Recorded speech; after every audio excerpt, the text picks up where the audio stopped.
After a long but successful road trip, the Braves are finally back home. Atlanta went 6-4 on their 10-game California swing and got themselves back to 500. And tonight, they begin a 7-game homestand against St. Louis and Milwaukee. The Braves look to stay hot as they open up against Albert Pujols and the Cardinals.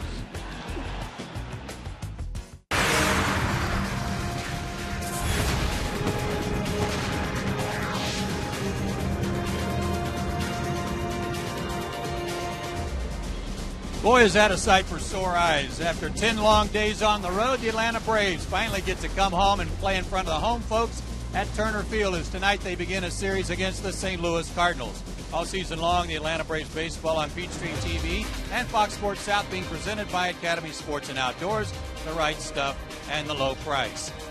And good evening, everybody. Joe Simpson here along with Tom Glavin. Glad you're with us tonight. And Tom, the Braves did really finish up strong on the trip. They went 10-6 overall.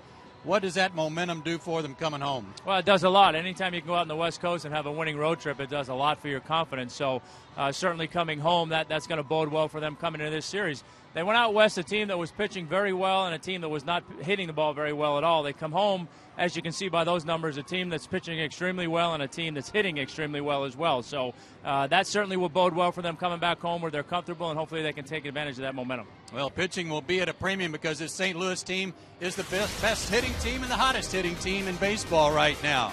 It'll be a matchup of aces tonight. Chris Carpenter against Tim Hudson, and we'll have it for you coming up right now.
The St. Louis Cardinals and the Atlanta Braves here at Turner Field, and Braves baseball this evening presented by Blimpie. For Tony La Russa and the St. Louis Cardinals, of course, that means Albert Pujols is back in town, and how about a big hug for Dan Uggla? Okay. Let's leave that off the field, boys. Nick Punto will lead it off for St. Louis, followed by Colby Rasmus and Albert Pujols. Matt Holliday is leading the world in hitting, batting cleanup. Lance Berkman red hot. Molina, Terrio, Descalso, and then Carpenter round out the order against Tim Hudson. Huddy making his 6th start on the year, 3-2 on the season with 3.57 ERA, coming off a really, really solid start out in San Francisco after a couple in which he struggled. I guess the tone for Huddy early on this year is going to be to get through the first couple innings. He's the first 2 innings of the year has been really his Achilles heel and pitched real well after that. So hopefully he can get settled in here early and be the typical strong Huddy as the game goes on. Neither one of these starting pitchers has a good ERA against the opposing team. Tim 3-3 with a 5.50 career ERA. And his first pitch from Tim McClellan. The call is a strike. And be patient with Tim behind the plate. No question about that. Nick Punto hitting .211. No homers, 3 RBIs. Spent 8 years in the Twins organization before signing with the Cardinals this year as a free agent.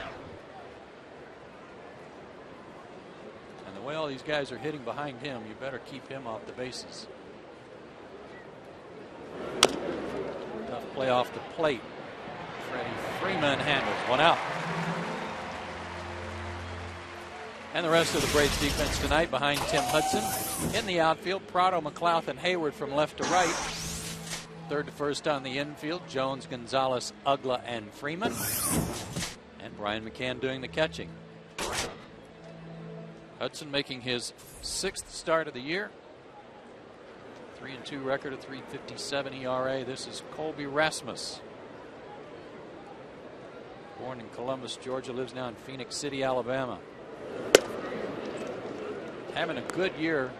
Last year, his numbers were improved by good work against Atlanta. The highest average of any Braves opponent. 12 for 26 and 3 long ones. So you didn't have to put that graphic up there. I could have told you that. I answered that question earlier in the year. You were all over it. I was. Part of the trivia. And his numbers against Huddy are not much, or actually they're even better than that. 5 for 9. Hard hit but foul. This Cardinals team leading the league in hitting and with a lot of power, but they also have a few shortcomings. They've also hit into more double plays than any team in the National League.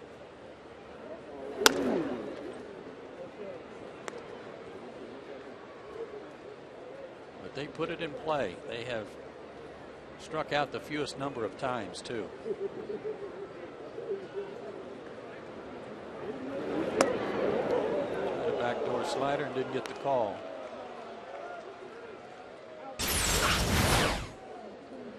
And that backdoor slider cutter that he struggled with a couple starts ago, that was close, but take a while to get Tim to call that one. And he walked him. Tim did not walk a batter in that start against the Giants on the road trip where he pitched so great. 8 2/3 innings. Gave up only 2 runs, no walks, 4 strikeouts.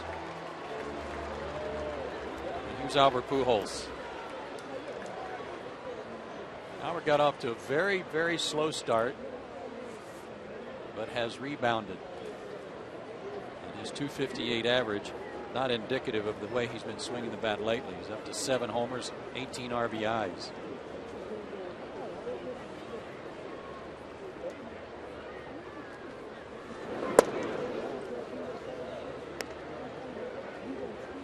Cardinals just finished a series in Houston where he went 3 for 9. His last 15 games, he has stopped hitting into double plays for the most part. But a chance for one here. It's off his foot, 1-1. Yeah, I'd have been interested to talk to Huddy before the game started, because as a pitcher and you're going over these lineups and you're figuring out how you're going to pitch guys, who are you going to pitch to. Boy, he's got some tough decisions to make with Rasmus and Pujols and Holiday and Berkman. All those guys in the middle of this lineup in succession have had really good numbers against him over their career. So it'll be interesting to see how he picks and chooses who he's going to attack in certain situations. Not too many weaknesses in this lineup, that's for sure. Good pitch there, but didn't get the call again. Tim McClellan, pretty much a hitter's umpire, very small zone.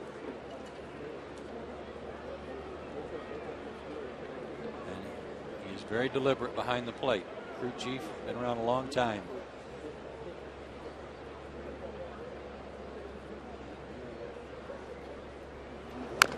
Back to the mound. Too slow for a double play ball. He out at first with Freddie Freeman almost blinded by the sun.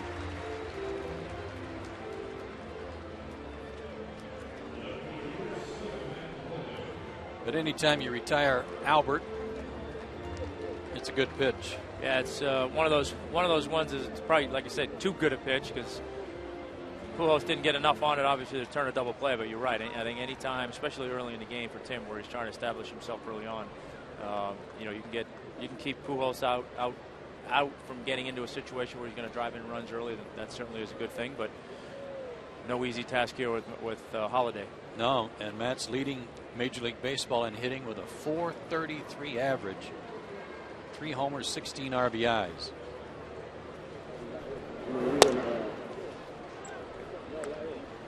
That one missed, I guess. Holiday's coming off a series in Houston where he went 7 for 12 with a homer. A lot of these guys had a nice time in Houston. Yes, they did. Had a 9-run inning last night. That helped them beat the Astros. Off the end of the bat, 1-1. There's so much talk about these guys early on about the struggles, and Pujols wasn't hitting, and what's going on with him, and offensively they were struggling. And to say they've turned it around is an understatement. The numbers they put up have been mind-boggling, and you had to figure that this team was going to hit, and certainly with Holiday suffering the appendectomy early on and not having his bat in the middle of the lineup, and that's a big hole to fill, but he seems to have recovered nicely. Yeah, he only missed 7 games. Breaking the ball. And Tim's ahead in the count.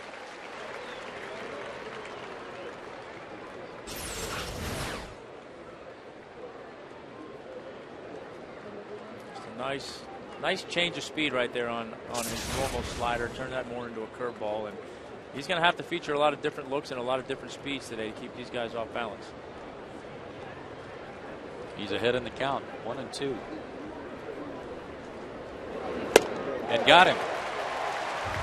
Back-to-back good pitches for Hudson, his first strikeout of the night. And we go to the bottom of the first. Braves coming to bat.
Gonzalez's lineup tonight against Chris Carpenter.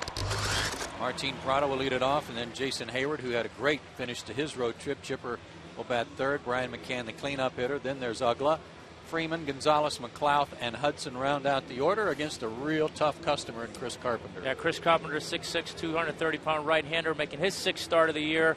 Don't be fooled by the 0-2. We got a decent ERA, solid pitcher. The Cardinals have struggled in his starts this year, and surprisingly, he struggled here at Turner Field, or against the Braves, I should say. 3-3 with a 6.36 ERA against Atlanta. So we'll see how that plays out. And Martin Prado starts things and takes high. Martin went 3 for his last 16 on the road trip, and 238 overall on the trip. Just dropped his average down a little bit. He's at 245.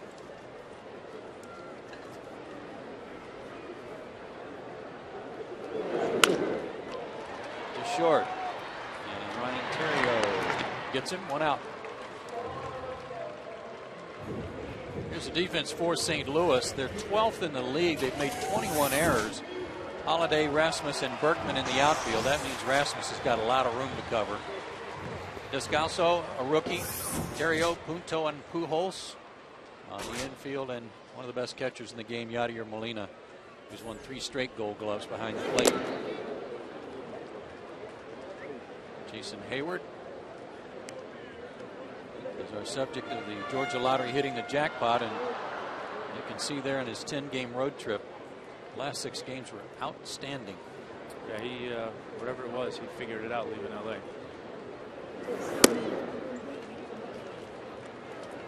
But as we talked about, you know, the Braves had a good road trip offensively, and if I'm not mistaken, didn't things start to click a little bit last year when Jason got moved into the 2 slot? He did, and he drives that one to right and deep, and that ball is gone. 1-0 Atlanta.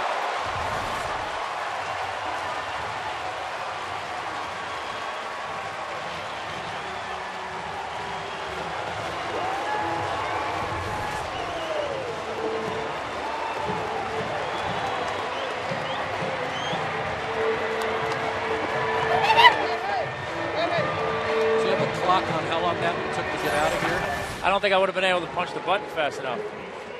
Looked like a little slider that he was trying to go down and in and didn't quite get it in, and Jason tomahawked it out of here. A quick early run. And for Jason Hayward, he's now hitting 7 straight. It's his 7th homer. And a strike to Chipper, who also finished up in good fashion on the road trip. Went 4 for his last 14 with a homer. He's up to 21 RBIs.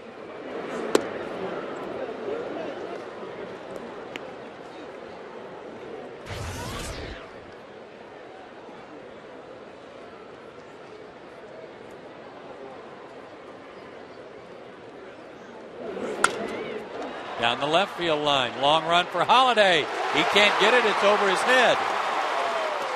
And Chipper, who picked up his 500th career double in San Diego, adds to it.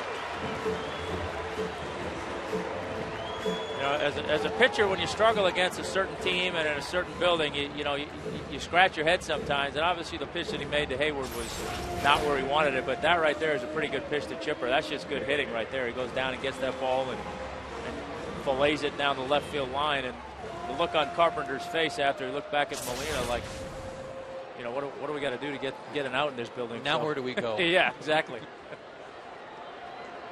Brian McCann hitting .310.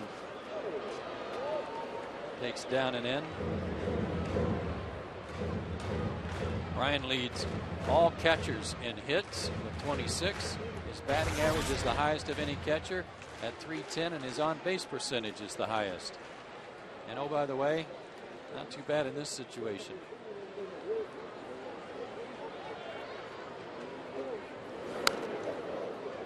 Fought that one off, 1-1. Chipper's double gives him a 7-game hitting streak.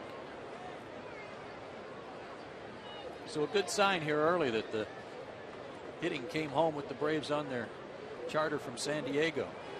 Yeah, they didn't forget to pack the bats. That's a good thing.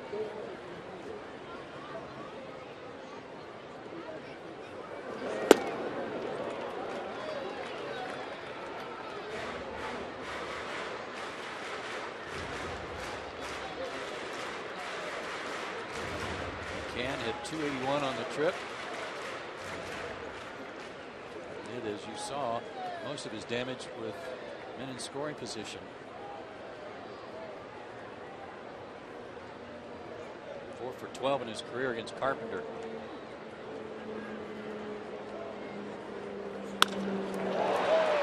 left. And Matt Holliday will make the catch. 2 down. Another look at Jason Hayward and his home run swing here. Slider down and in the happy zone, and I think that's everything you're supposed to do right there. Hit up the stiff front leg, get the head of the bat out. I think that would be a good video for young hitters at home to watch. Absolutely. Beautiful. I think the only question was if he hit it too hard to get out of here and didn't hit it high enough. Dan Uggla would like to get his bat going. His average now at 180. He's 3 for his last 23. Does have 5 homers, as you see.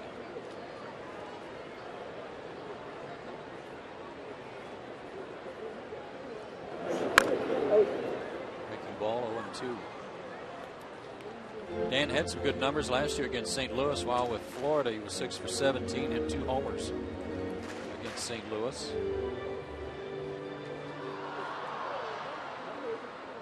Braves and Cardinals played 8 times last year, and the Cardinals won the series 6-2. Most of the damage in St. Louis, where they swept a 4-game series from Atlanta. 1-2 the count.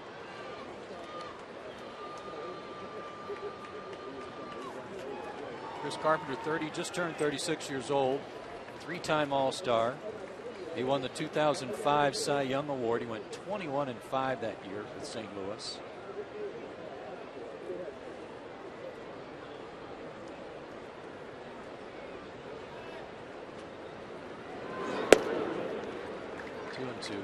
Missed most of the 07 and 08 seasons with arm problems. In fact, he only made 5 starts total in those 2 years and eventually had Tommy John surgery, but then bounced back.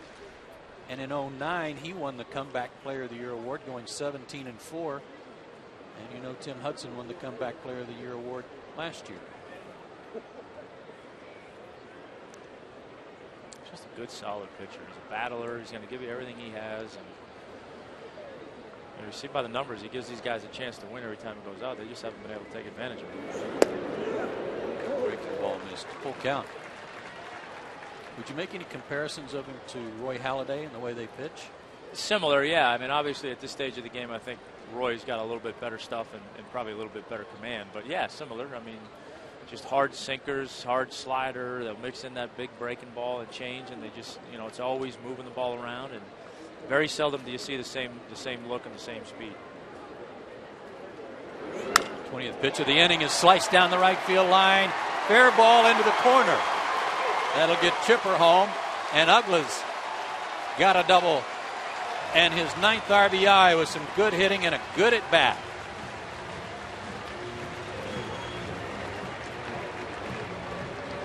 Looked like another pitch that Carpenter wasn't able to get quite where he wanted. It looked like he was trying to go down and away and threw it up and either middle up or away and up. Looked like he was trying to throw that slider again and hung it, and Dan was able to stay back on it a little bit and keep it inside the foul line. He had been behind in the count 0-2, got it to 3-2 and hit the double. Here's Freeman. His first ever at bat against the Cardinals. Hit right at his average on the road trip with a couple of homers.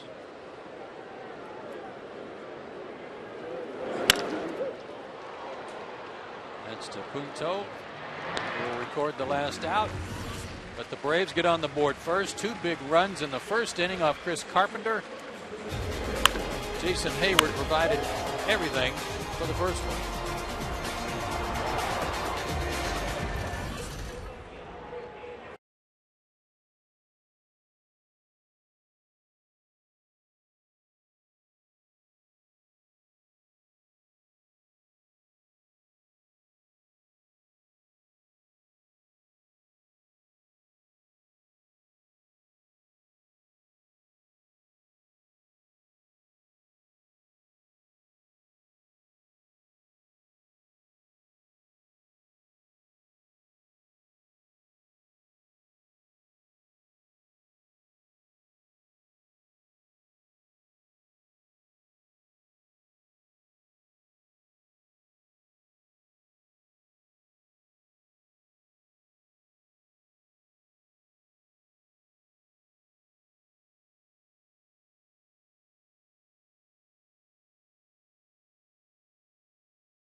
Academy Sports and Outdoors, by AT&T, by Delta Airlines, and by the Georgia Lottery.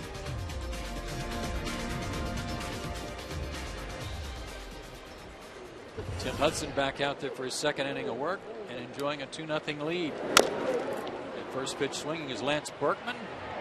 Hudson, 1 pitch, 1 out.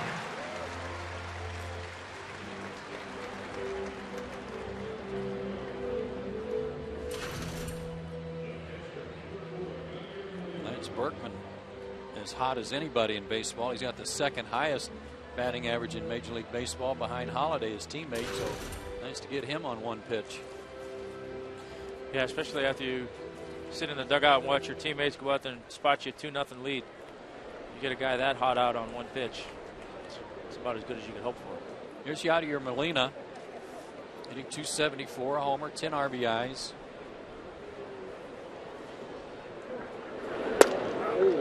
He went 2 for 8 the series at Houston.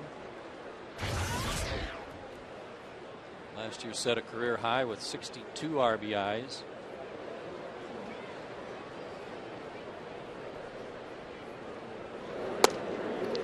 Looks a little trimmer to me this year. Yeah, he does.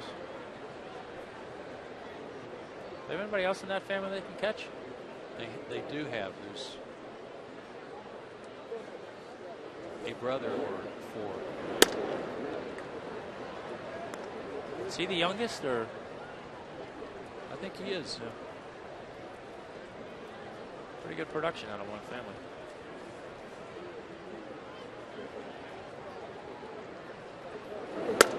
Three and 1.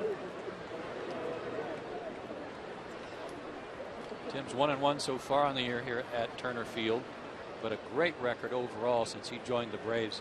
In his home ballpark, he's 87-39. Too short. That's been an automatic. 2 out.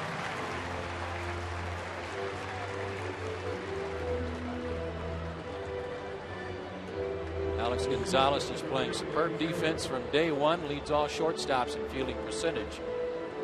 Only 1 error in 120 chances.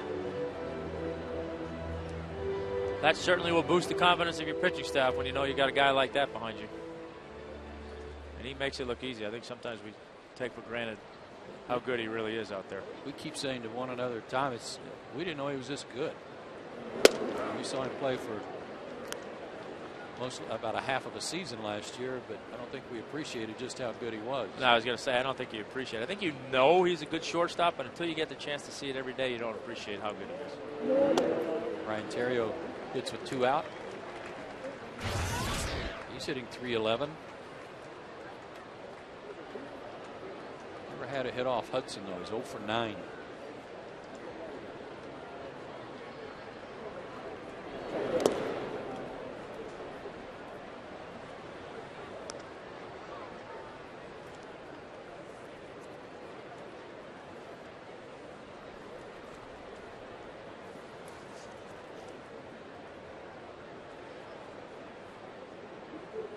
Nothing Atlanta on a Jason Hayward homer, and then doubles in the first by Chipper and Ugla. And I don't know what was wrong with that pitch either.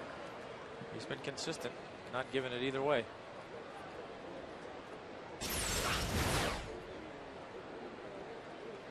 little wide, I guess. Back to the mound. An easy 1-2-3 inning for Tim Hudson. He's only had to throw 28 pitches through 2 innings. And he leads 2-0.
6 straight years. Experience all the comfort and amenities you expect at an unexpectedly low price. Jamison Inn. Live large, pay less.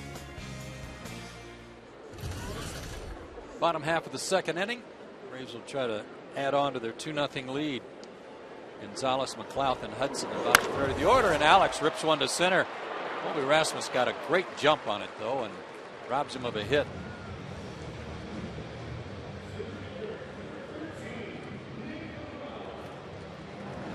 And a reminder that Delta Airlines is a proud sponsor of the Atlanta Braves.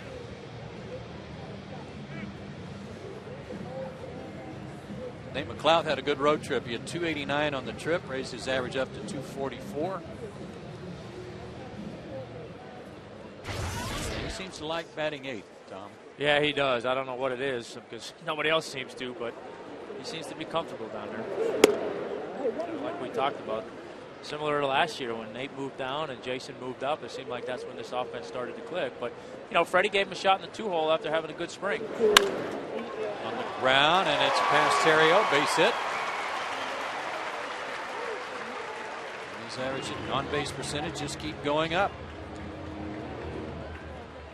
Let's see if Hudson's bunting here. He put down a couple of good sacrifices on Saturday against the Giants.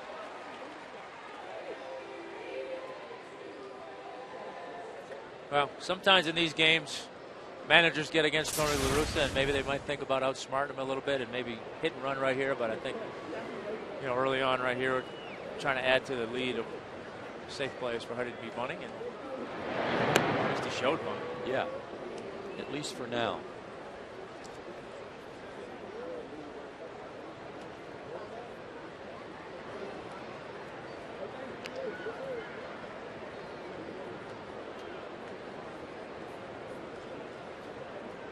Short lead for Nate, too, which would indicate he's still working.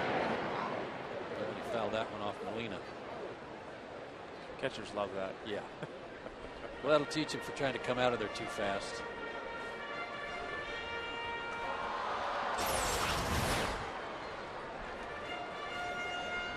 Right off the toe. It didn't look like it got all shin guard either. And you know, Carpenter's not going to be an easy guy to bunt. He's got a heavy sinker, good slider, good curveball, and I'm sure he's going to do everything he can to make this as hard on Huddy as he can. Tim McClellan giving Molina a chance to regroup.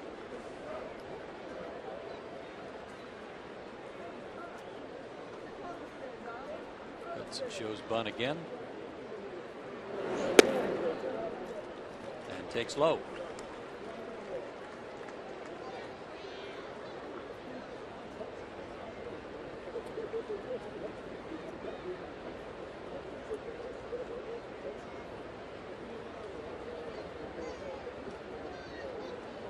Thing is having a fast runner at first like McLeod. Doesn't have to be a perfect bunt. But he bunts right through that one. 1 and 2. Yeah, but when you got a guy like this on the mound that has this heavy sinker and you're aware of his other stuff, your tendency is that you want to try and be perfect because you're bearing down on what he's going to throw up there to you. And like I said, Carpenter's not going to make it easy. He's thinking right here, I'm going to do everything I can to keep McLeod right where he is and get Huddy out of here without allowing him to get the job done.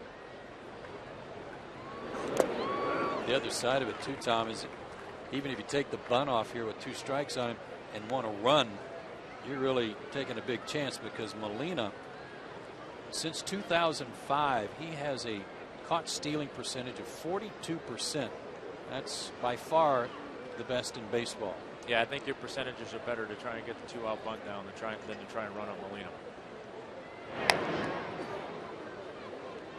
And if you wander off too far, over that same period, he has 36 pickoffs. The next highest total for a catcher is Miguel Oliva, who has 16.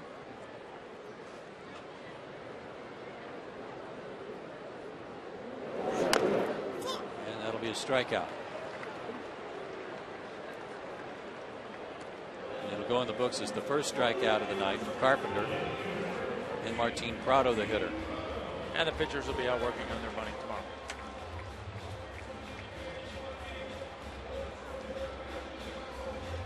That's tough. I mean, as a pitcher, you always feel like, I should be able to go up there and bunt, but talked about this before. It's not as easy as it looks like, and especially, like I say, when you got a guy on the mound with good stuff, it makes it that much tougher. Prado hit the ball sharply his first time up, grounded to short. That might get up the middle. No, nice stop by Terrio. He goes the short way for the out, and the inning is over. So Braves get a hit, but leave one. We played 2. Braves up by 2.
There's been a lot of talk about the Braves in the news in recent days, and the announcement today from the team. The Atlanta Braves have placed pitching coach Roger McDowell on administrative leave pending the completion of the investigation surrounding the events from this past Saturday in San Francisco. And while he is away from the team, the minor league pitching coordinator, Dave Wallace, who also happens to be a very close friend of Roger McDowell's, is with the team and will be the pitching coach in his stead. But we hope Roger's back with the team right away. Daniel Descalso is the batter. Rookie third baseman. Spent a little time with the big league club last year. 34 at bats. Out of Redwood City, California. And he too enjoyed his time in Houston over the last couple days. 3 for 8 on this road trip with 3 RBIs. Skip Schumacher is on the DL. He's their usual leadoff man. He's got some strained tricep muscles.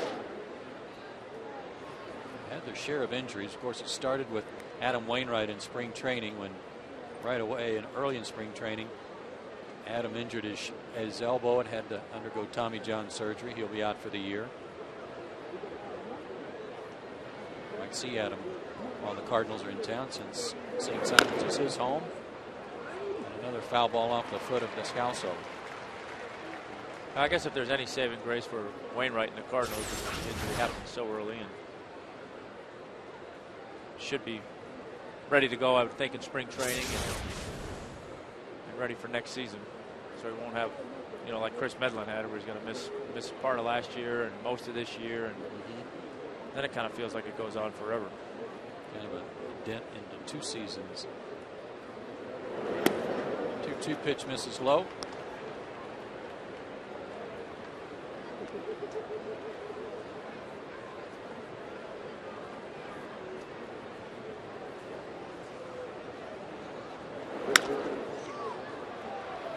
In the air to Prado. Should be easy, and it is. 1 down. Also a statement released today from Derek Lowe regarding his incident last night. I'd like to apologize to my family, teammates, fans, and the Braves organization for the attention arising from this matter. However, I'm hopeful that this incident will not be a distraction to the Braves organization while we are focused on returning to the playoffs. This is a legal matter, and I anticipate this case can promptly be resolved within the court system. And Derek is here and with the team tonight.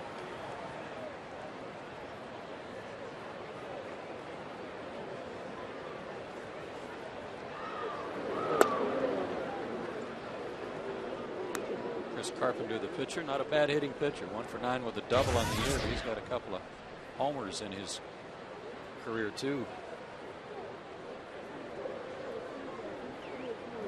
And ropes that one to center. Right on cue.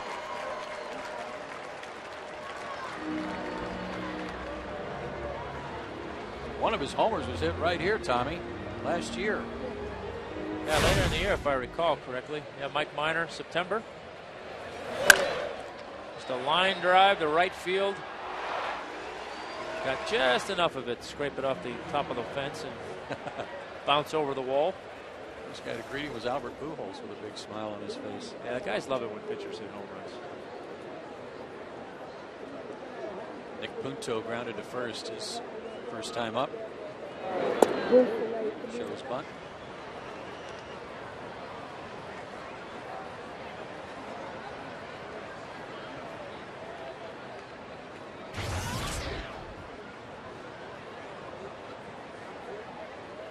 Pretty good pickup as a free agent for this ball club because he can play any of the infield positions. There's the runner, the pitcher going. They have a hit and run on. The ball's hit in the air. McLeod calls off Hayward. 2 down and Carpenter back to first. And with 2 out, here's an energy-saving tip from Georgia Power. Unplug electronics or use a power strip to turn them off when not in use. For more energy-saving tips, visit georgiapower.com. I'm going to be saving a lot of money before this year's over. Just write them down. Yeah. Although the turning the light thing off that we did a few weeks ago, that hasn't been going over so well. No. Yeah. Rasmus chased a bad ball, 0-1. Especially when you got young kids at home and they're scared to death to go in any room that's remotely dark. Yeah. So they start turning them on about 3 rooms away.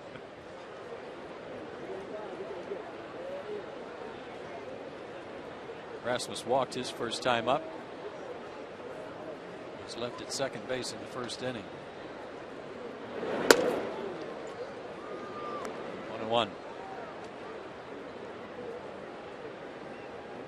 He's the subject of a lot of rumors this winter around here, coming here, and his relationship with Tony La Russa and that whole dynamic. That doesn't seem to have had any effect on his production so far.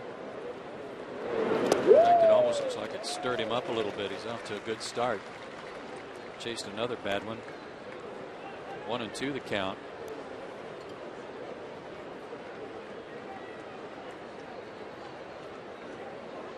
Braves have his brother Corey Rasmus in the Atlanta system. He's a pitcher.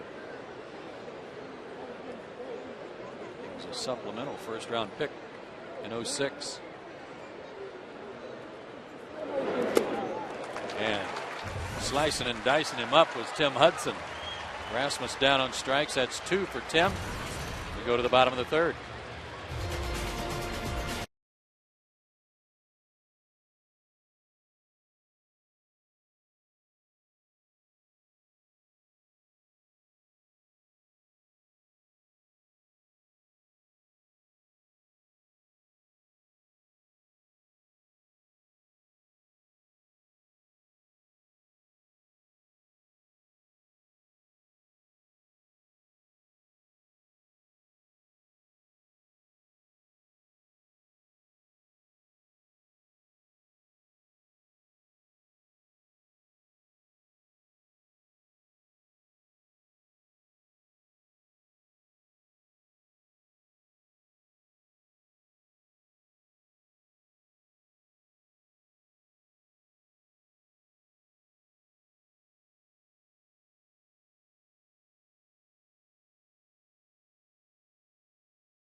Of that man right there, Jason Hayward, with 1 out in the first inning, is the subject of our Coors Light Cold Hard Blast.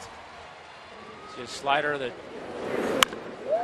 Carpenter didn't quite get down and in out of the strike zone like he wanted, and Jason put a picture-perfect swing on it, put it in the right field bleachers, and that's our Coors Light Cold Hard Blast. And it was his 7th homer of the year, his 14th RBI. He leads off the third. Hayward, Jones, and McCann, part of the order.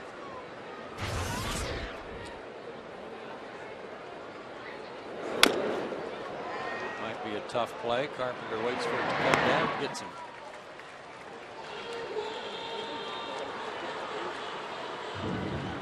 Now, I'd be interested, and maybe it's been talked about and I didn't hear it because everybody was on the West Coast and that's too late for me to stay up. But, you know, we talk so much about pitchers and being comfortable in certain roles, and when you get them out of that role and how they struggle. I wonder if there's anything to that with Jason and Nate McLeod. You know, Nate seems to be so much more comfortable in the 8-hole. Jason seems to produce so much more in the 2-hole. And I wonder if there's a comfort level for each of those guys, and if there is, what it is that just seems to make them click in those roles. That's a tough one to answer, but I would say that there are some guys who like batting in the first inning. Right. There's some guys who like really having a part in setting the tone for a game, and Jason seems to be one of those guys. Because there are pros and cons, obviously, to each. I mean, the 2-hole, a lot more pressure on you. You're getting on base for the boppers. You find yourself in RBI situations more often. In the 8-hole, like we've talked about earlier with Freddie Freeman, it's such a hard place to hit because you don't know what, if or when they're going to pitch to you. So, you know, there's different dynamics in each place, but for whatever reason, both those guys seem to be so much more comfortable hitting where they are in the lineup now. And that's why I think Freddie will leave both those guys right where they are. And I think that Freddie is happy to get out of that 8-hole. 1-2 to Chipper, who doubled and scored in the first. I was surprised when I was looking at pitcher-hitter matchups tonight that Chipper only had 8 at-bats in his career against Chris Carpenter. I found that hard to believe. Yeah, I was surprised by that, too. He's now 4 for 9 against him. 94 on that fastball from Carpenter. 2-2. Make it 3-2.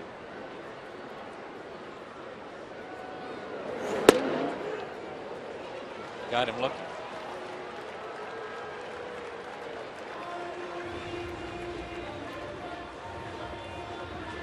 Fans, it's Skin Cancer Awareness Day this Sunday, May 1st, when the Braves take on these Cardinals. We'll have free skin spot checks from 11 a.m. to 2 p.m. in Monument Grove. You can purchase tickets at www.scanfoundation.com. The Scan Foundation was founded in 2006, and its mission is to educate the public about skin cancer and prevention. Brian McCann hits with 2 outs. Fly to left his first time.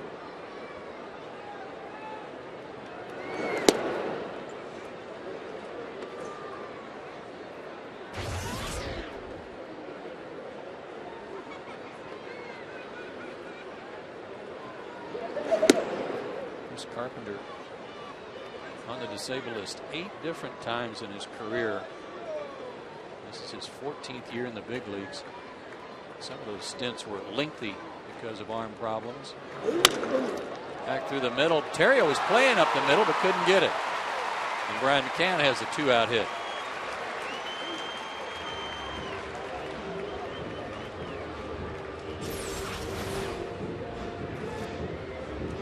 Another sinker that was up a little bit more in the zone and got the ground ball they want. I agree with you, Joe. I thought when that ball was hit, I looked up and saw Terrio standing there. I thought he was going to have a play on that ball, but must have had some good topspin on it. Must have, maybe when it hit the mound. Had some. That'll bring Ugla up. He had a great at bat in the first inning. Fell behind 0-2, got the count to 3-2, and then had a 2-out double to right to drive in Chipper.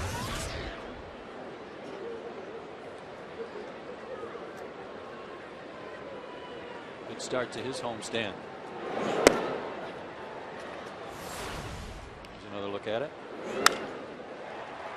Slider that just kind of was more of the old cement mixer. Just had a little bit of spin on it, but no break to it.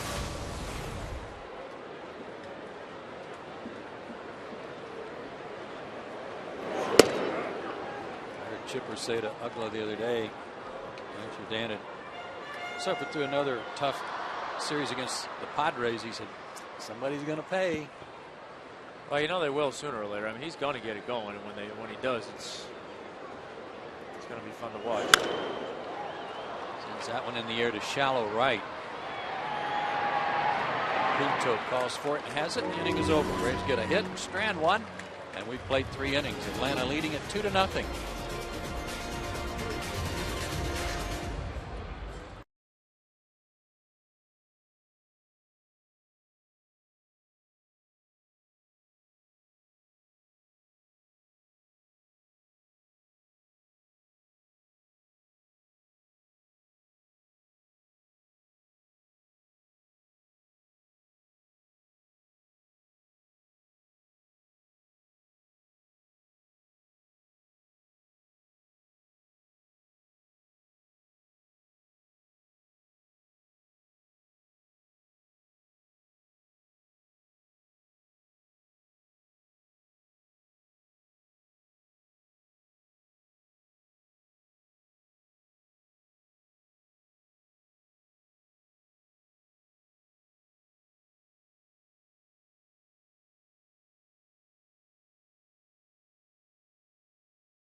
Talking a couple of strikeouts. Jason Hayward a solo home run and to start off the scoring in the first inning. Chipper Jones added a double. I'm sorry, and an RBI, and Dan Ugla with a big double as well.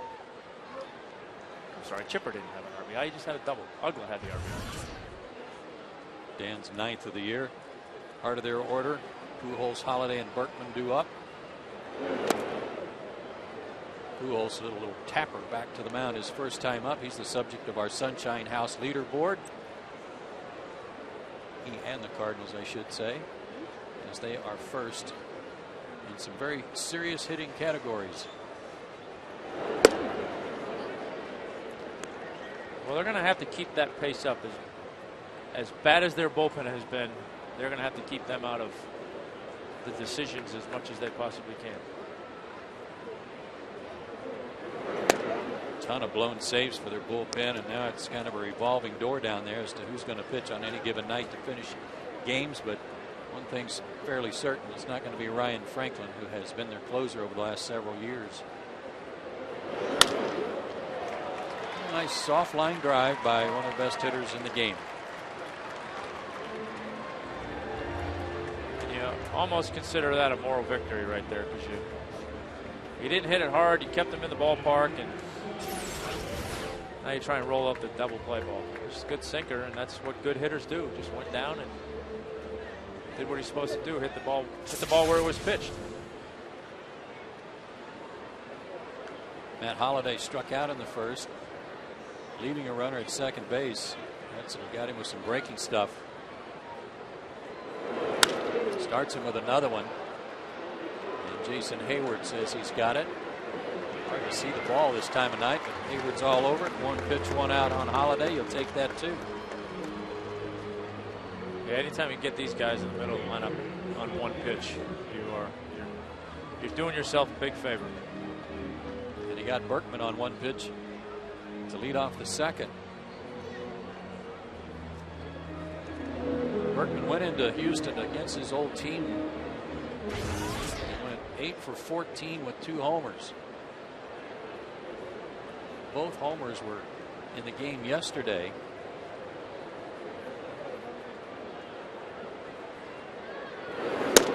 He's now second in the league in homers with 8 behind Ryan Braun's 9. But he's done something that no St. Louis Cardinal has ever done. He already has 3 multi-home run games out of the first 25.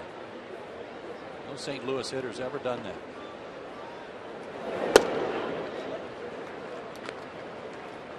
Fastball, 1-1.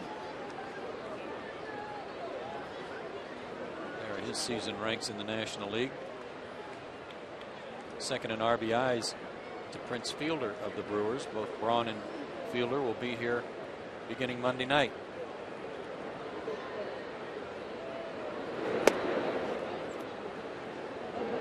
Well, he got a taste of the American League with the Yankees last year, and there must have been something over there that made him not want to go back, because what he's doing right now, he's not going to go back to the American League anytime soon.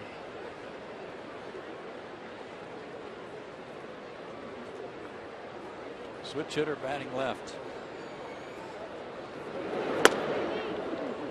3-1.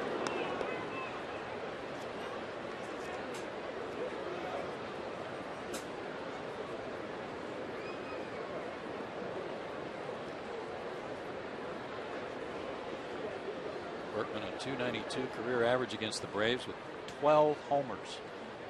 There goes Pujols. Pitches line to center field, base hit.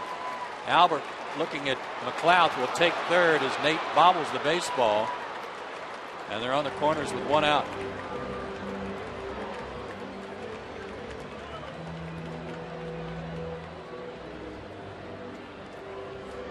Pujols has a couple of stolen bases. I think that was just a straight steal.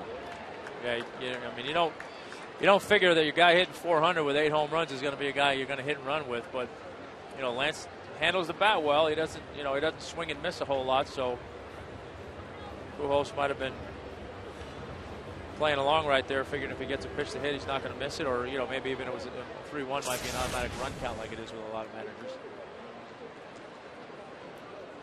Tying runs aboard for Molina, who grounded out his first time. Hudson would like one of those right here to try to get out of the inning.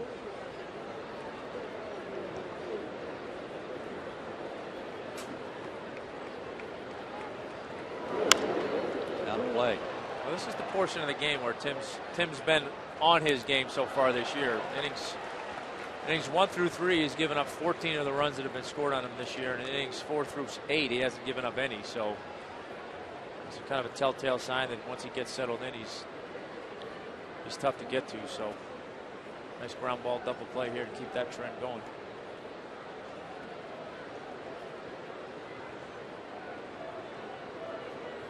Here's what you're talking about, Tom, and this actually goes back to last year and adds in this year. Those ERAs. Yeah, it's amazing to see that first number, that flip-flop.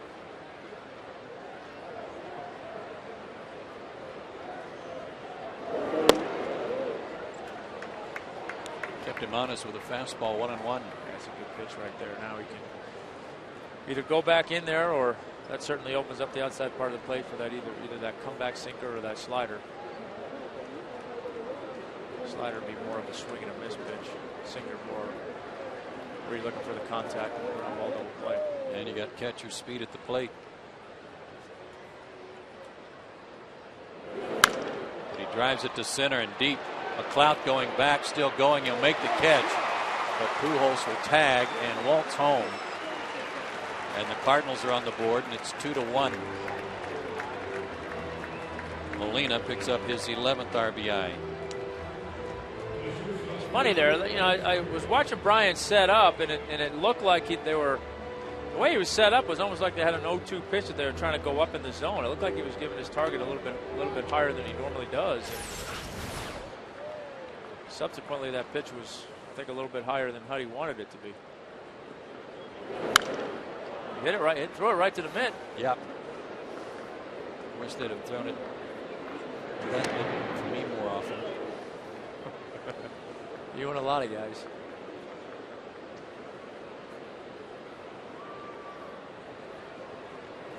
Ryan Theriot hit a comebacker to the mound his first time up.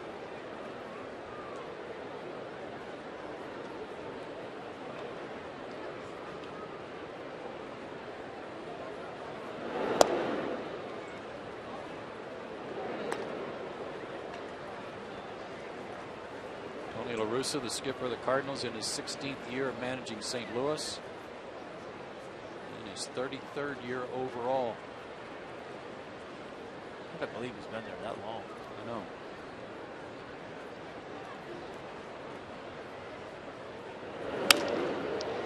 Through the hole, base hit. Berkman will hold at second. First and second, 2 out now, and Descalso will be the batter. Popped to left his first time. Third hit of the inning.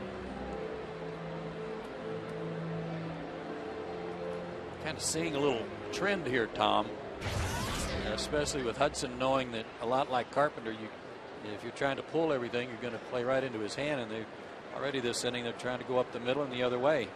Yeah, we saw this a little bit in his Florida start, where even though he was getting ground balls, he was giving up. They were base hits, and he started pitching inside a little bit. Go to his breaking ball a little bit more to get those guys off of just looking for that sinker and being content with taking it the other way. You've got to do something to keep him honest and keep him from just looking out there.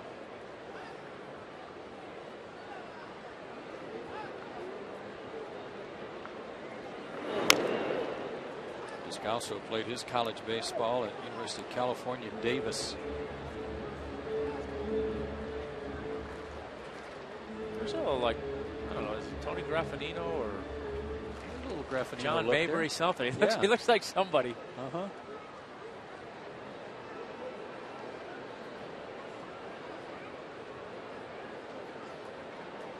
One and one to him.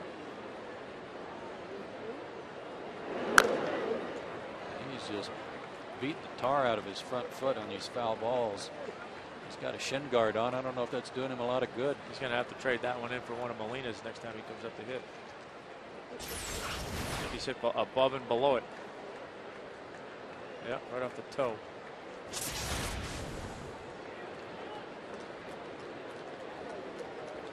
Hudson ahead in the count. 2 on, 2 out.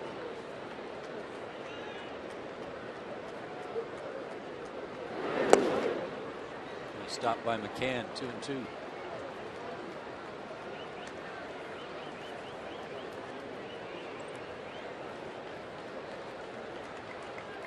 Hudson made 2 starts against the Cardinals last year, was 0-1 with an ERA over 7. In fact, the last time he beat St. Louis, July 19th, 2007, here at Turner Field.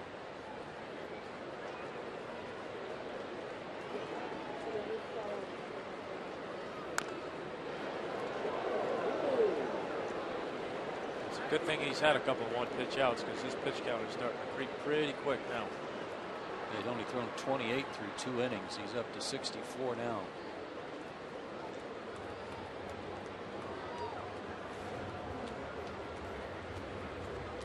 Don't you think that's, at least for any given night pitching against St. Louis, don't you figure that you're going to have to work a lot of deep counts because of the way you have to pitch these guys? Yeah, you do. I mean, like I said, it's different looks, different speeds, and these guys are good enough to foul good pitches off. Full count, and the runners will be moving. When you get in a game like this, and you go back over it, and you start to add up how many foul balls there were, and that's where it gets you. I mean, these guys, like I said, they're swinging the bat well, and they're able to spoil some of those good pitches and stay in there to keep battling. There go the runners. Hard hit ball up the middle, base hit. That'll score Berkman and tie the game. And around to third goes Theriot, and Descalso comes through with a good at bat and his 5th RBI, and we're tied at 2.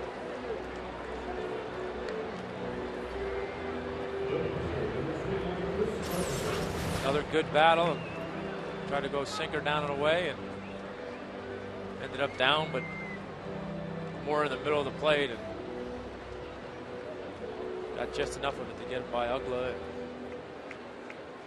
Saw Tim's reaction. He wasn't pleased with the pitch or the outcome. No. And now he's got to deal with Carpenter again, a good hitting pitcher who singled in the third.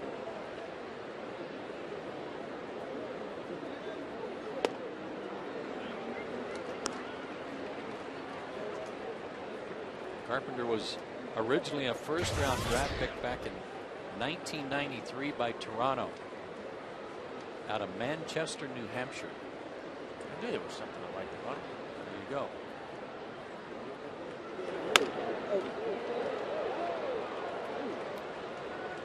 0-2. So I mentioned Roy Halladay earlier. They had them both in Toronto. Yeah, had both of them. I bet they wish they had them both now.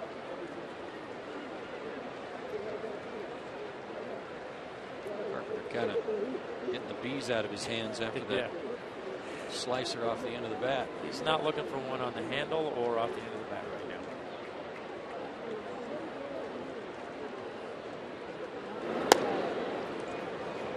1-2. Tim would like to get out of this inning right here. A 4-hit, 2-run inning, and he's thrown 25 pitches here in the fourth. Cool night, very pleasant night. Huge crowd here at Turner Field.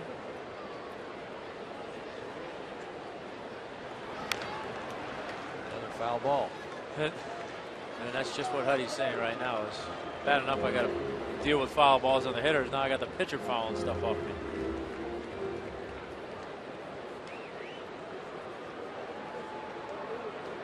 It's perfect conditions. 73 degrees, low humidity. Very little wind. Doesn't get much better pitching than that.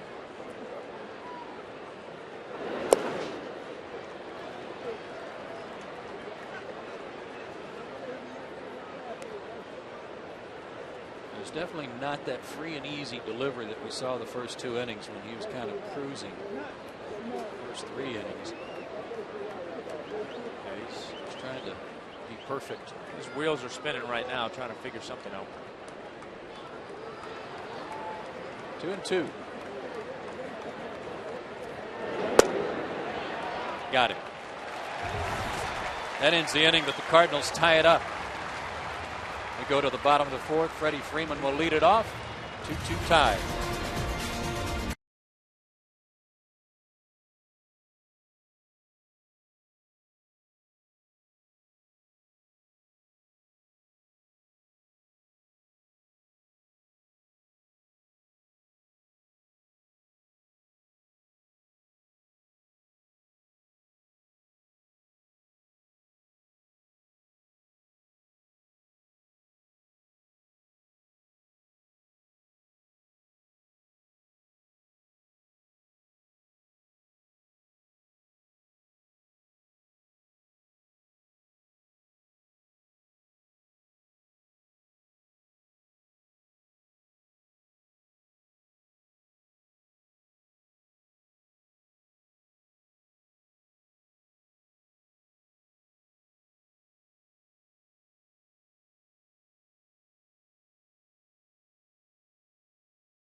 Reeling from the disaster from a couple of nights ago across Braves country, Mississippi, Alabama, and Georgia, and the Braves and the Salvation Army will partner in the following ways to help victims of the tornadoes. Salvation Army volunteers will collect funds in Monument Grove here at the ballpark beginning tonight through May 5th, and to give to Donate $10 to the Salvation Army Tornado Disaster Relief Effort. You can text 80888. Freeman steps in and takes ball one. Fans can also donate by going to braves.com/give, and funds received through the Braves website will be directed to the Salvation Army. Yeah, it was a crazy night here. And did you guys get delayed getting back because of that at all, or the team charter coming back from San Diego got diverted to Nashville? Okay, I was wondering about that as I was sitting home watching the radar screen. Yeah, we had to camp out there for about 45 minutes to an hour before they reopened Hartsfield-Jackson Airport, where we could come home. Yeah, and we were fine with that, whatever it took. Yeah, it was crazy to say the least. And I mean, it's still every day you see new pictures and more things, and it's mind-boggling to see the devastation and the destruction. Our hearts go out to those folks. High fly to Holiday. He's got it. One out. All right, Tommy, get your thinking cap on. All right.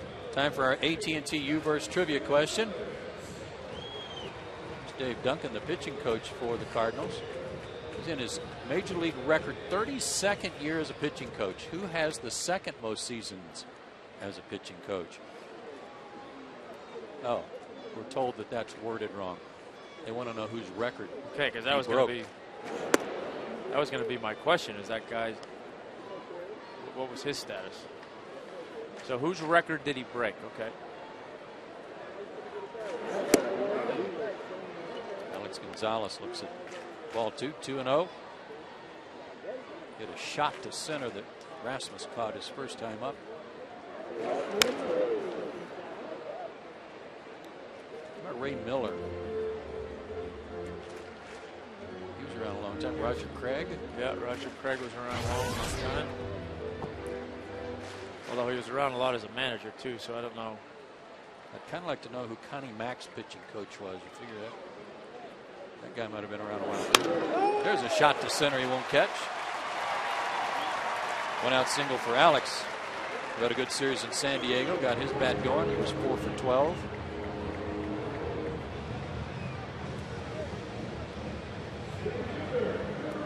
And Nate McLeod, the batter. He singled to left his first time.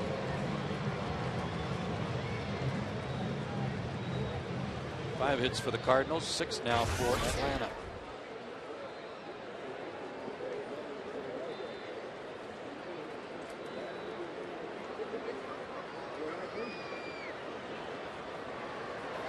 Runner goes. Hit and run is on, but the ball is popped up. Holiday makes the catch. 2 down.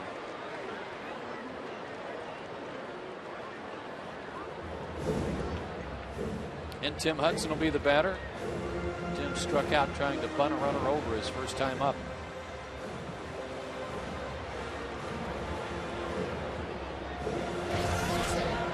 We showed you a home run hit by Chris Carpenter last year. How about the home run that Tim Hudson hit off Kyle Loesch in 09? Yeah.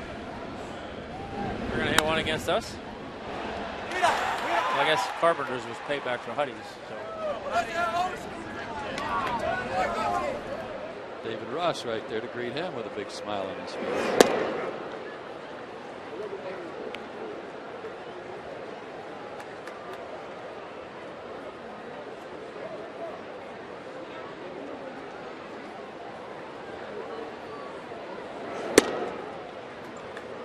Carpenter's been plagued by the home run ball a little bit the last couple of years, so certainly not out of the question. Not likely, but.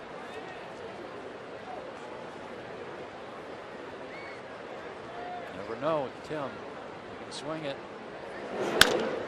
Sharply hit to short. Mario waits for Punto to get there to get the short out. And we're through 4, still tied 2-2.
she's excited about being here tonight. And congratulations on being 95 and at the ball game tonight.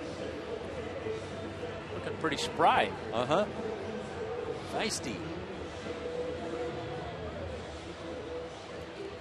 Tim Hudson had a rough fourth inning.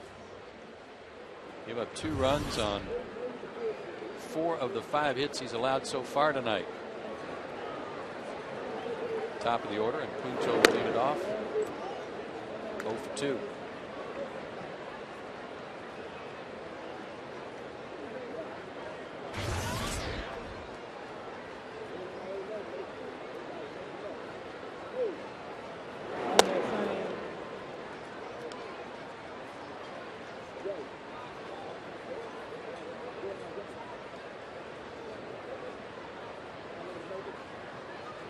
Missed some time. He was on the disabled list. He had a sports hernia that required some surgery. So he was late getting into the season.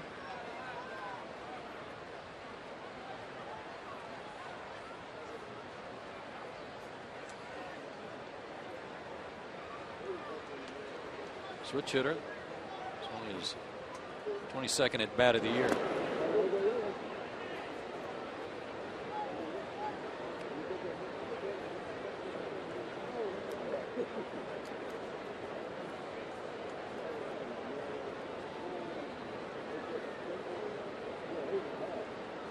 Really a nice turnout tonight.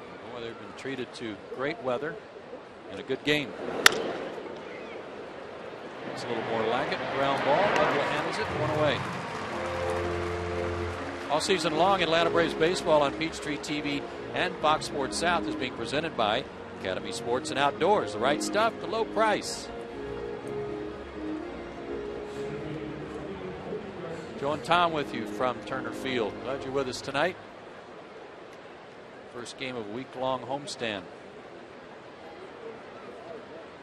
There's been a little bit of talk about the attendance here so far early in the year, but weekends have not been a problem. Rasmus has walked and struck out and takes a strike. Cardinals are always a good draw, too. Yeah, they are. Cardinals, Cubs. Cardinal fans all over. Just missed. 1-1. In the early 90s, felt like a road game when we used to play the Cardinals and they'd come in here.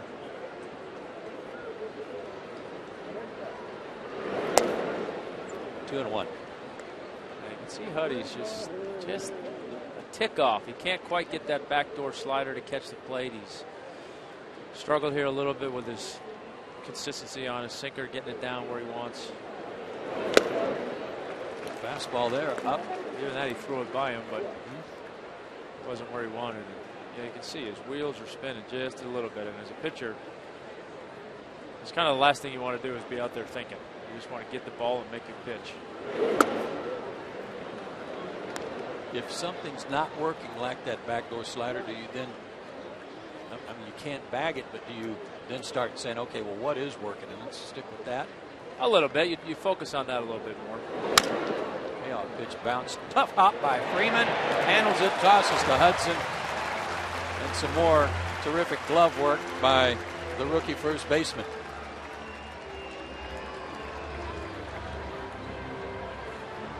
And it will be our Zaxby's indescribably good play. Well, we've talked all year long about how good Freddie's defense is over there, and that certainly is another example right there. I mean, he attacked that ball as best he could in between hop and kind of did a little Michael Jordan there. I don't know if he had his tongue out or not, but then not only did he have the soft hands for the in-between hop, but had the presence of mind to turn and make a good flip to Huddy. I was watching the team take some infield practice today, Tom, and they were doing some plays where it was like a infield in, play at the plate, come home with the throw. And I watched Freddie throw, first Pujols.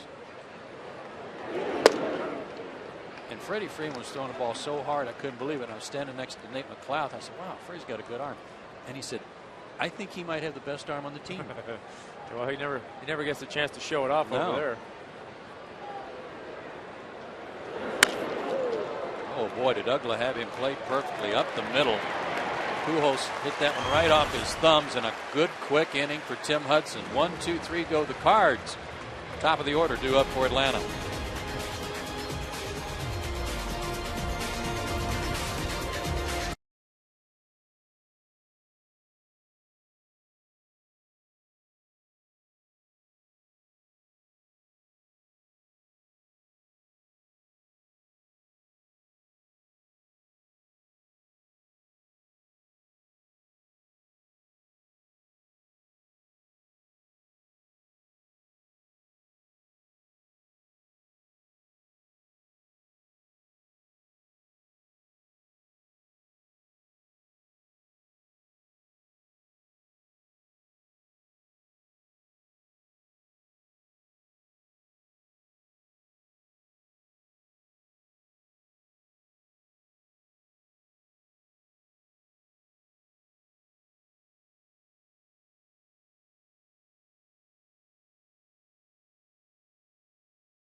Of the game, it comes from Tracy Franklin, who wants to know, Tom, what constitutes outfield and infield practice before a game? Well, you don't see it much anymore, but when you do get the opportunity to see it, it's fun to watch, and it really is kind of a ballet out there, so to speak. But essentially what it is you'll go through each outfield position, you'll hit the outfielders ground balls and fly balls, and they'll throw to each base, second, third, home, and then you go through the infield, you'll do a throw to first, you'll do a double play, and then you'll finish with that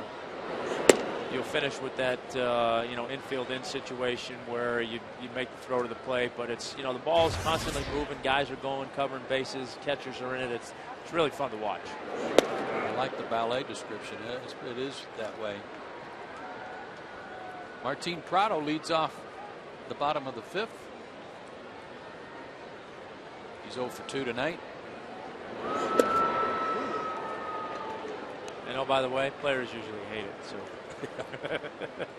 I think that's why it's kind of gone the way of the Buffalo here, at least in terms of pregame infield practice. Did he go? Nope. 3-1. Freddie Gonzalez has said that he will institute some of that fundamental infield and outfield work at least once a homestand. Defense is playing good. Hard hit to center, but Rasmus is there. That guy can go get him. He's got perhaps a Gold Glove in his future. Yeah, I haven't seen him play a ton, but just looking at him and watching him, his manner, he's very athletic out there. Has a presence about him that he's got a good anticipation of what's going on, and I agree with you. I wouldn't be surprised to see him with a Gold Glove in the near future. Jason Hayward homered in the first and hit a comebacker his last time up.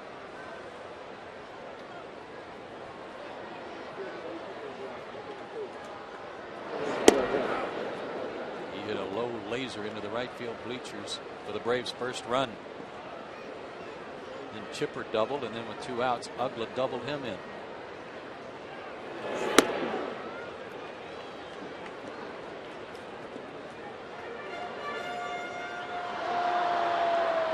Carpenter's shaking his head a little bit too. He's same as Huddy. When he's missing with a sinker, he's missing up.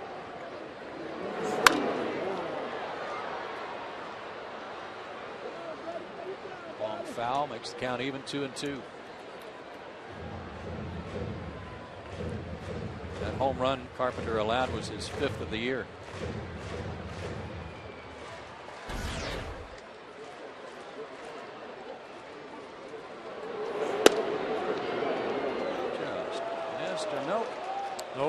Jim got me again.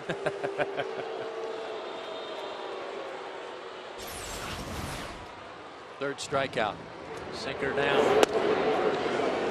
Yeah, that's a borderline one. As a pitcher, you want that called all day long. As a hitter, probably not thrilled with it, but that's the one you practice in the bullpen. It's the one he's been struggling to try and find on a consistent basis. You mentioned Carpenter's home run problems, Tom. There. Yeah, that's shocking that he would give up 21 home runs.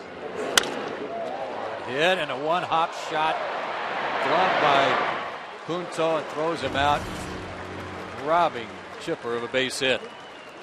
Carpenter has a 1-2-3 inning. His pitchers are getting it worked out.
Through 5 innings, tied at 2. Braves 2 in the first, Cardinals 2 in the fourth. Tim Hudson's been pitching great except for that 4th inning when the Cardinals mounted a 4-hit attack. Holliday, Berkman, and Molina due up here in the 6th inning. Matt Holliday has struck out and flied out.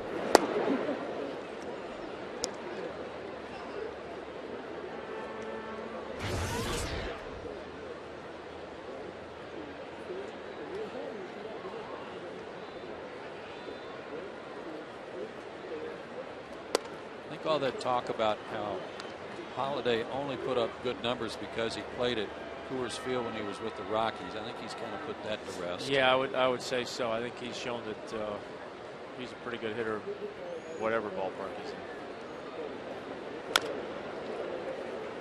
in. Jammed him. 2-1. Last year, his first full season with the Cardinals, he played in 158 of 162 games. He hit .312. 28 homers, 103 RBIs, and he scored 95 runs.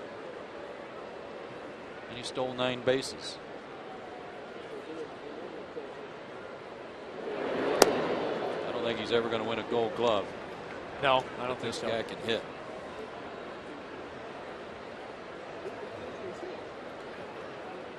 .317 career hitter coming into this season. That one got in on him a little bit. Here's the highlights of how we got to where we are. Jason Hayward's solo home run in the first inning got the scoring started. Dan Uggla with an RBI double that scored Chipper for the second run for the Braves in the bottom of the fourth. I mean, it's the first, and then the 4th inning. Toscalo base hit. Scored Lance Berkman after a sac fly by Molina. That made the score 2-1. And there's all your action. That's how we are where we are. Tied up. Lance Berkman singled and scored in the 4th. too.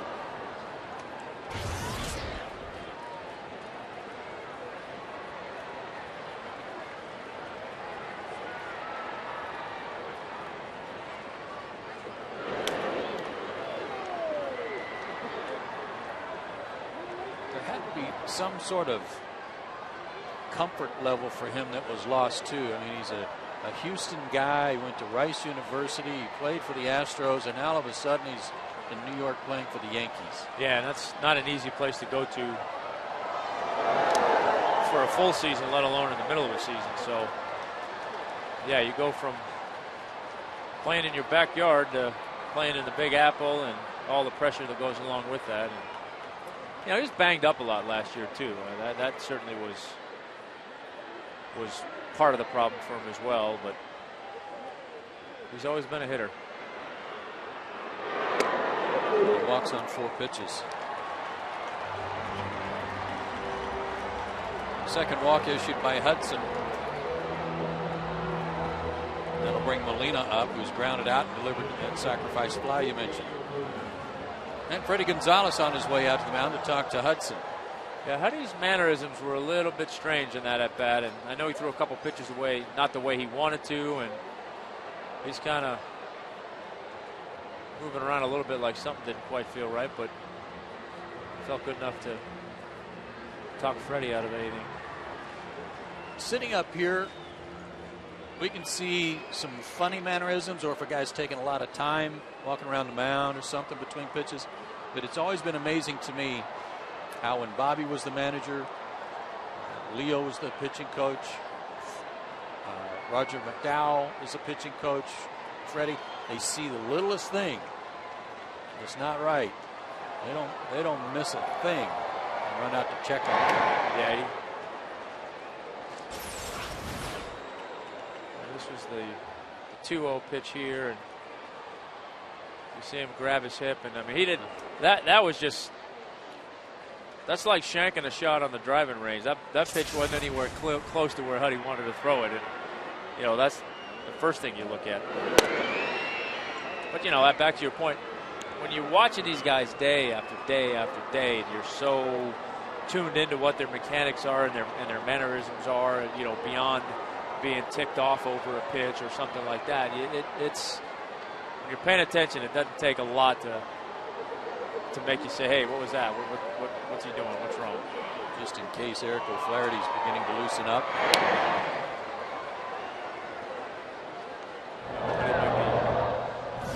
Might be tossing a couple extra over here to first base to see, you know, make sure everything feels all right.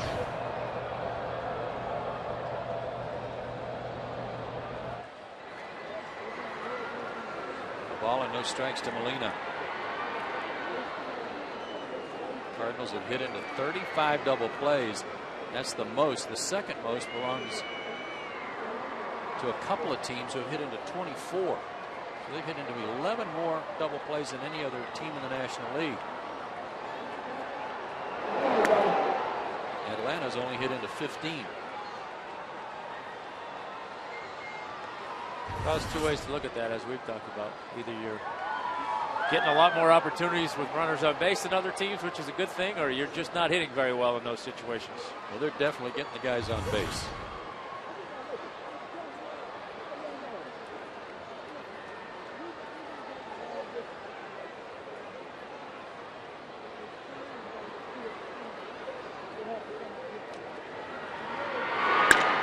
Through the hole, base hit. Berkman will stop at second. And the Cardinals have something cooking here in the 6th.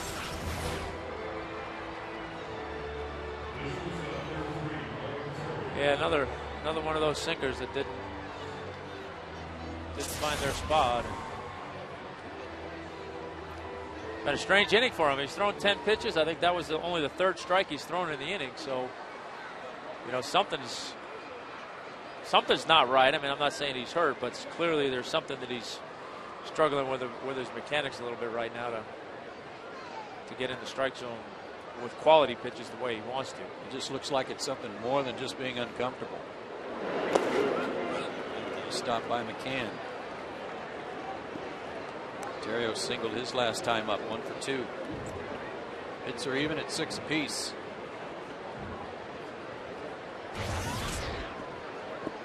This guy batting down at the bottom of the order a lot. He's going to come up with a lot of people on base, and he's coming through.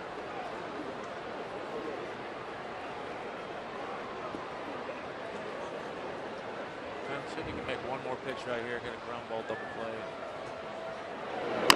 Turn it over to third. Chipper to Ugla to have to hurry and got it. Cardinals hit into another double play. Tim Hudson forces one and gets out of the inning. McCann will lead off the bottom of the 6th. 5-4-3.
Dugout, Tom, looked like he was kind of rubbing around on his hip. Yeah, he's grabbing right there, kind of right along the belt line, and had a short conversation with Freddie. Continued on down the dugout and had a conversation with Dave Wallace and Jim Lovell. And you always got to be careful with pitchers when you're talking about sides and hips.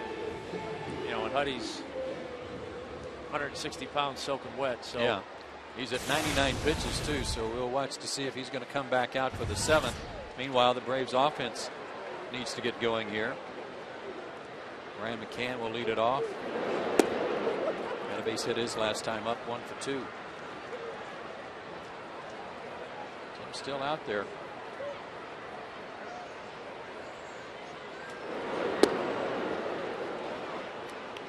.74-mile-an-hour curveball there. There's the line tonight. And again, 4 of the 6 hits he allowed, and both runs came in the 4th inning. Drive to right center. Rasmus got a good jump again, and he's there for the catch.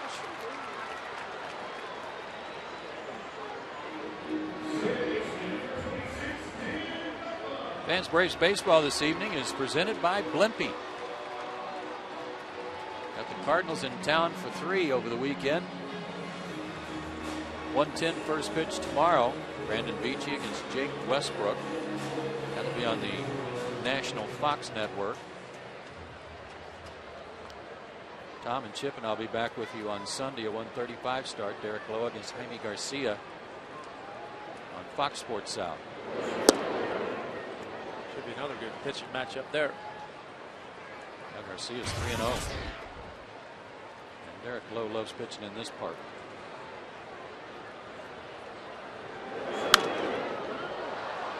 Should be out of play, but it's trying to come back. Drops in the dugout.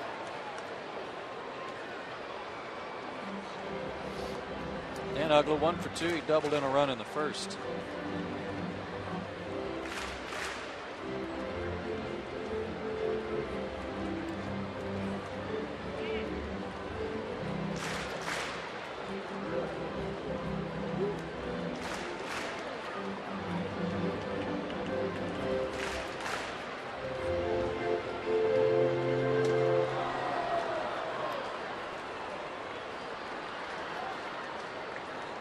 ball and a strike to Ugla.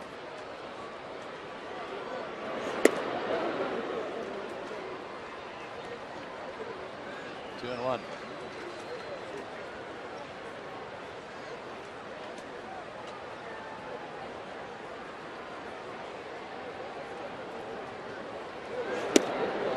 Carpenter's had 3 no decisions in games in which he pitched what's termed a quality start. 6 innings with 2 runs or less. Yeah, he's pitched better than his record. Certainly better than the team's record in his starts. Yeah, team's 0-5 in his 5 starts. His last start against Cincinnati was one of those no decisions, and he went 6 innings, gave up 2 hits and 2 runs, struck out 6. But the team lost the game. The middle might get through. Nice stop by Theriot. No play. He was playing Ugla to pull and had a long way to go to get that one. A 1-out hit for Ugla, and he's got his 2nd hit of the night. Yeah, the ground ball that McCann hit, we thought Theriot had a chance to get to. That one I didn't think he had a chance to get to. It closed on it pretty well, but took a little hop there off the heel of his glove and probably wouldn't have thrown Ugla out anyway. That's a good sign for Dan. A couple base hits. Freddie Freeman's 0 for 2.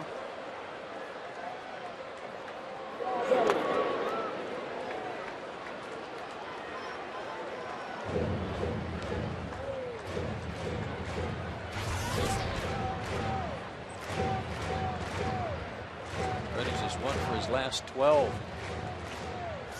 Dating back to the Padres series.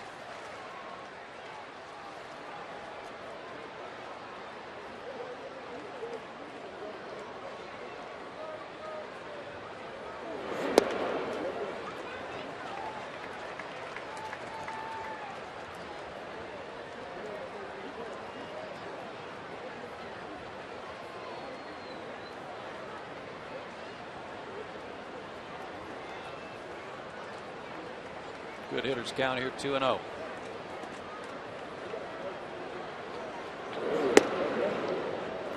Three and 0.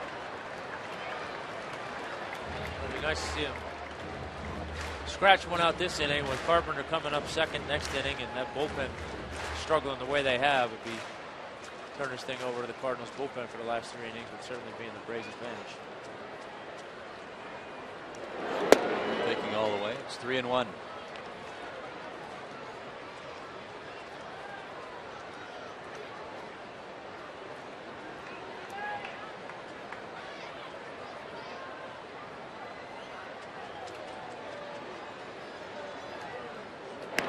Ugla draws a throw.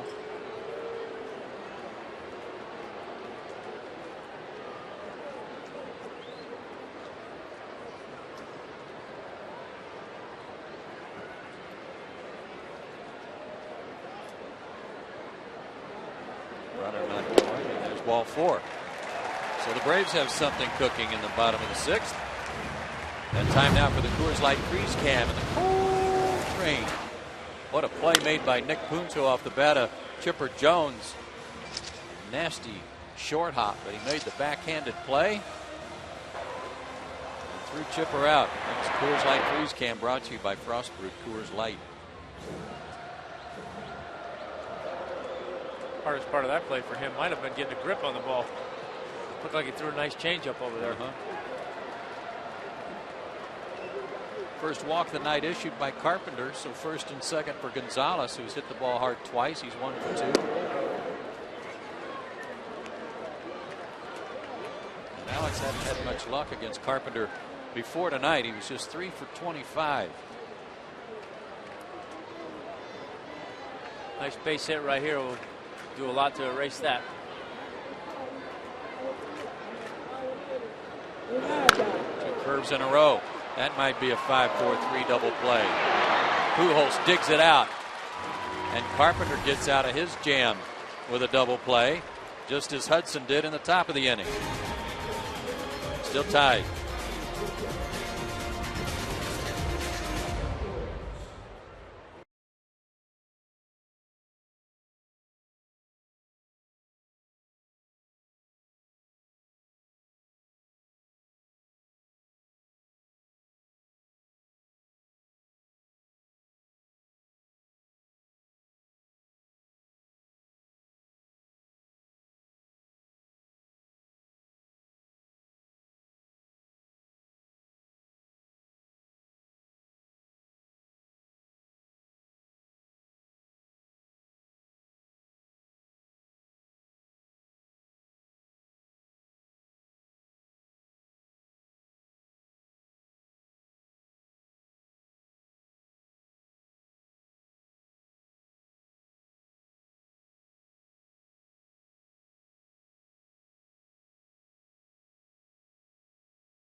Home Depot, by Academy Sports and Outdoors, by Joel and Associates, and by Blimpie.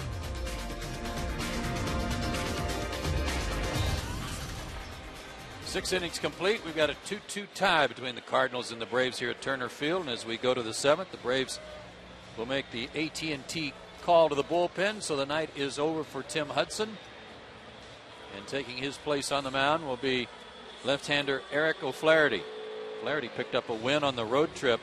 He's now 1-1 with a 1.54 ERA. Good work for him. Probably like to cut down on the walks a little bit. 6 in 11 2/3, but also 8 strikeouts. He had a good trip. And he faces the bottom of the order. Descalso, Carpenter, and Punto.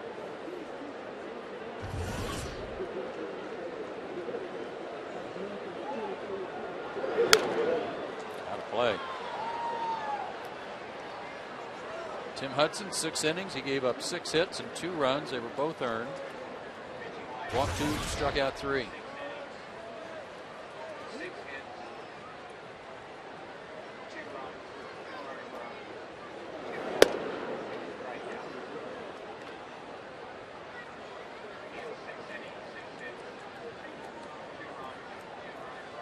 Well, I would imagine with Peter Moylan still on the shelf, O'Flaherty's going to become a more important part here. Right off the thumbs, good play by Alex. 1 out.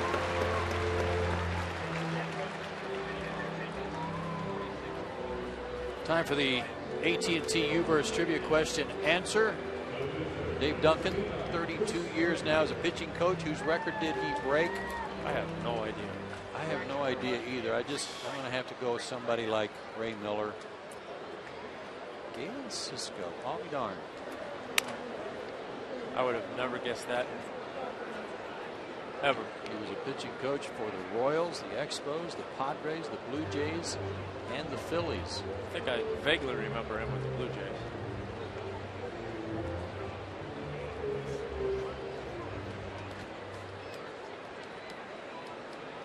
I can't get them all.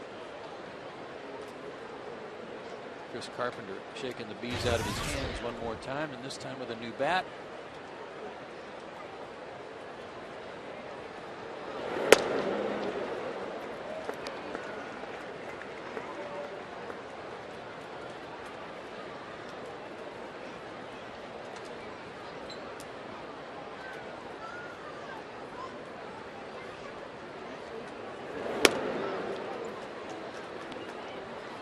On his fastball tonight. That was 94 from Eric.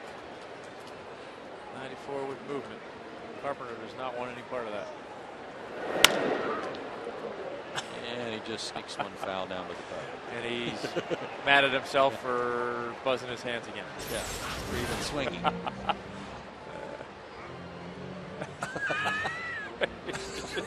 He's just, why did you swing at that? That was wonderful. All right, in on his thumbs. I don't think he's swinging no matter where. He might not be able to. Still can't feel his hand.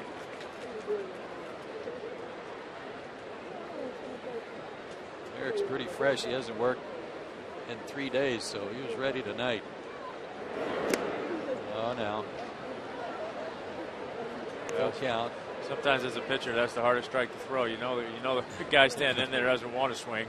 He's still shaking his hand.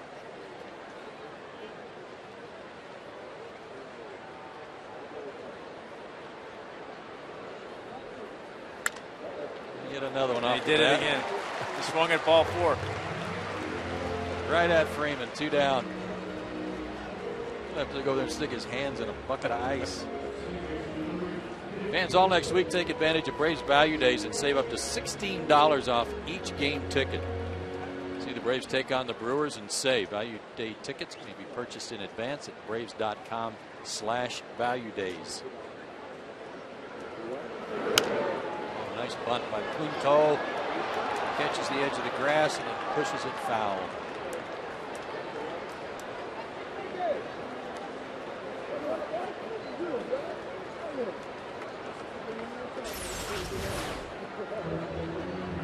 shot the Braves had there. That was a perfect bunt right there. Aside from the fact it went foul, if it stayed fair, nobody's thinking playing that.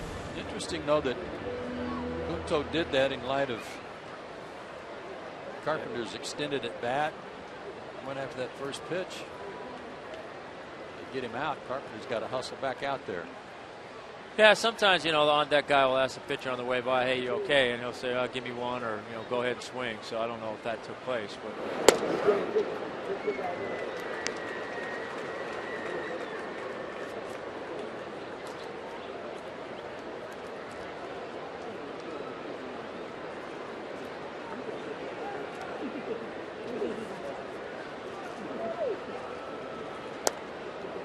1-2.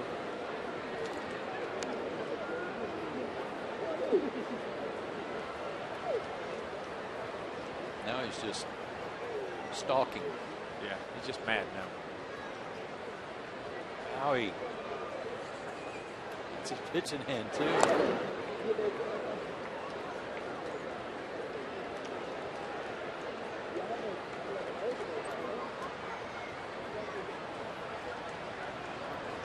Their starting staff, out of their first 25 games, they've thrown 18.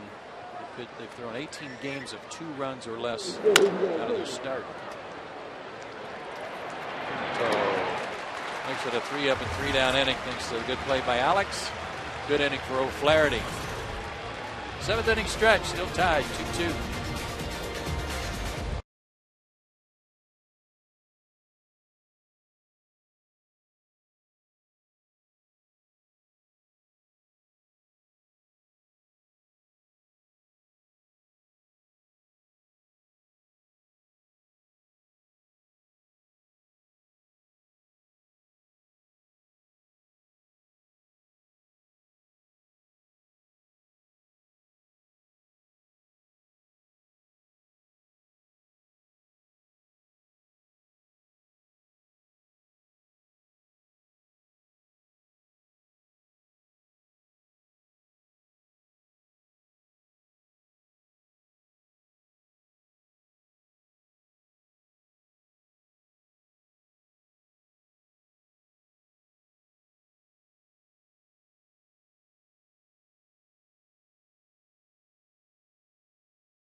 Tonight we're going to highlight Chris Carpenter. Got the sinker right there, getting Chipper Jones looking. Jason Hayward has had the big curveball working. Got the nice double play to end the 6th inning right there. And on the flip side, not so happy with his hitting. Interesting to see if he gets any feel back in that hand now out there in the 7th inning. I was just going to ask you about that. That might have some effect on his ability to throw the ball where he wants it. It could. I mean, sometimes those things last for a while. So, but you notice nobody in that dugout went over there to ask him how he was doing. They didn't want to know. Nate McLeod puts a charge in one to deep right center. Headed toward the bullpen. That ball is gone. Home run, Nate McLeod.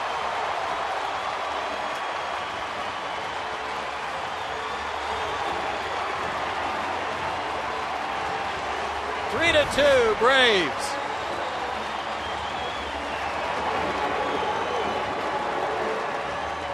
His first of the year.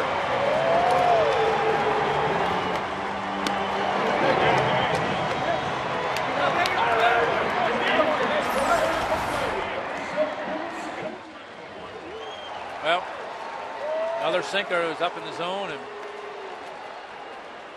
like his swing last inning, I don't think he was too happy with the location on that pitch.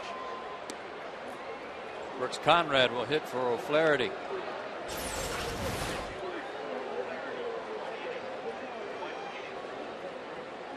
Another picture perfect swing there. And Nate can hit some high fastballs.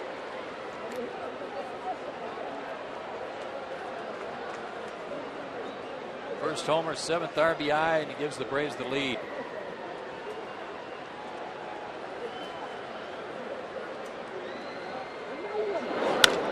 And that ball's hit hard by Conrad.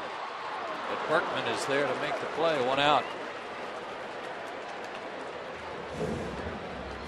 It's a time of night, Tom, where you kind of like taking that late lead when you know that Venters and Kimbrel are down there ready to finish things up. Well, you're absolutely right. I think at this stage of the game, there's no question that the Braves bullpen has the upper hand. So it will now become a battle of the bullpens. Well, perhaps anyway. I don't know if Tony made a signal or not, but he's walking out there with the trainer, wanting to see how Carpenter's doing. Again, I wonder if this has something to do with his hand from all those swings and hitting balls off the end of the bat. We saw him in the dugout still trying to figure out a way to get some feeling in his hands.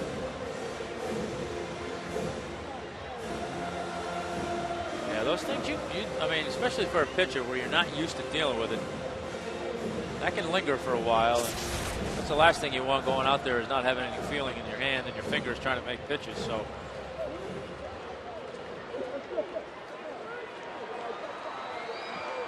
Martin Prado looking for his first hit of the night. 0 for 3, lined out to center his last time up.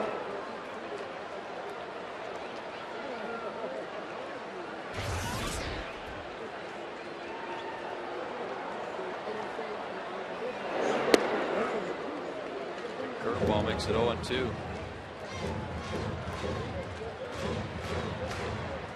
Braves have now hit 28 home runs. 21 solo. 29 because of Hayward. I left his out. 29 home runs, 22 solo. yeah, the home run balls are nice. You certainly like to see a few more with runners on base. The curveball, this one hit hard into left. Like he left that one up a little bit, and Martin has his first hit of the night. Yeah, Martin looked like he did a nice job of holding his hands back on that and just turning and driving it through the hole there at shortstop. It was actually a pretty good pitch. Yeah, it wasn't a bad pitch. Jason's 1 for 3. He's homered, grounded back to the pitcher, and struck out.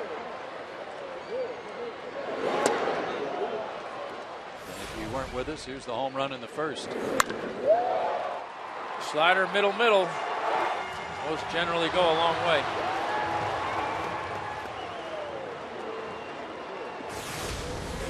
His 7th.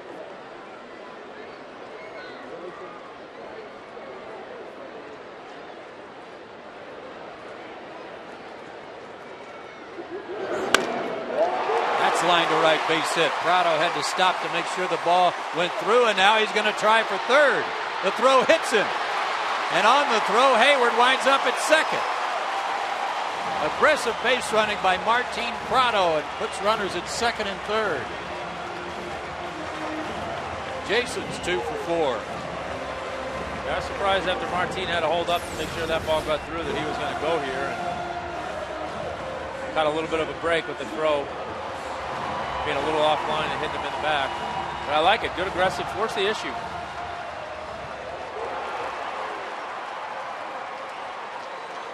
Where he made his decision to go, Berkman already had the ball in his glove. Yeah, I think that partly, though, is part of that is scouting report. You know, Lance doesn't have the strongest arm in the world, and I'm sure that, you know, part of their scouting report before the game was if you have a chance to try and take the extra base on him, go ahead and do it. This big crowd not happy that Chipper's being walked intentionally. It'll be the second walk for Carpenter. And Brian McCann will hit with the bases loaded.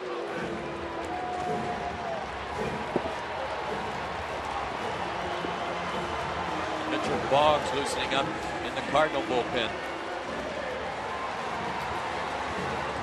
Again, he's just tearing it up, hitting with runners in scoring position. But how about 7 grand slams already in his career? It's our Delta Airlines on-deck hitter. Outstanding.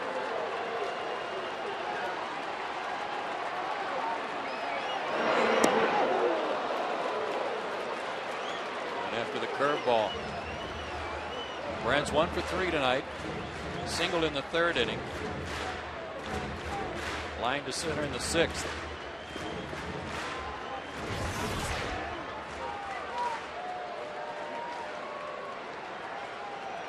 Pretty good numbers there.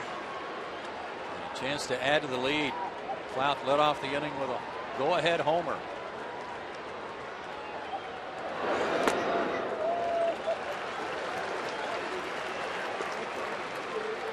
A lot of breaking balls the last couple of innings. Yeah, which would lead you to believe that he's not 100% confident in his sinker, not only in where being able to locate it on the corners, but also being able to locate it down.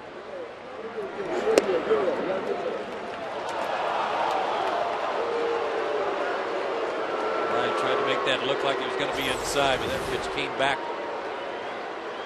Yeah, that pitch caught a good part of the plate, and that, if that's where he's trying to get him out, then that's how he's going to try and get him off that pitch, is show him those slow breaking balls away.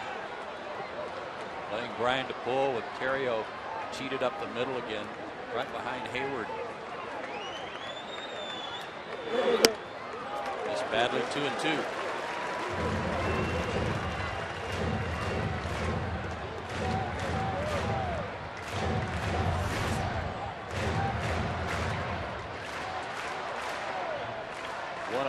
Pitch count for Carpenter.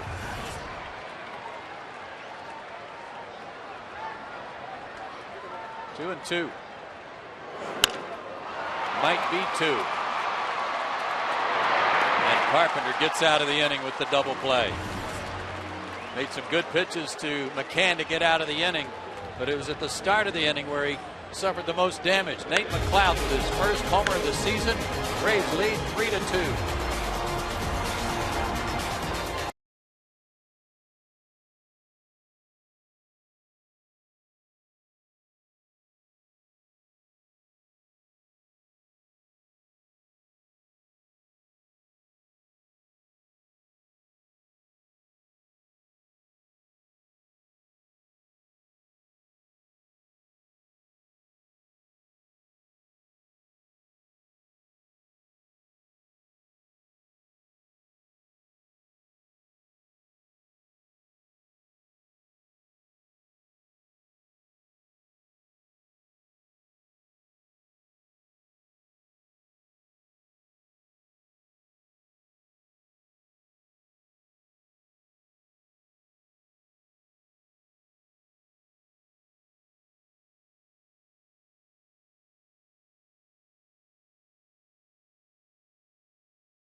By AT&T Uverse, by McDonald's, by Toyota, and by Georgia Power.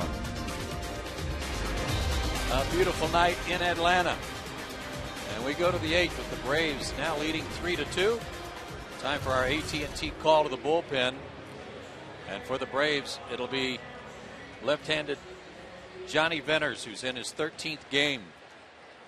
No wins or losses, but a .071 ERA, 12 2/3 innings, only 1 earned run allowed, 3 walks against 13 strikeouts, and he'll face the heart of their order.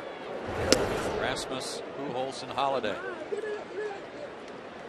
You know, by the way, he has an .075 batting average against him.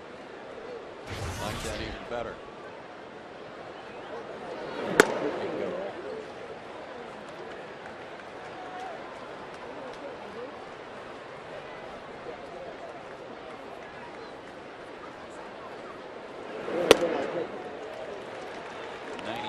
Tied him up.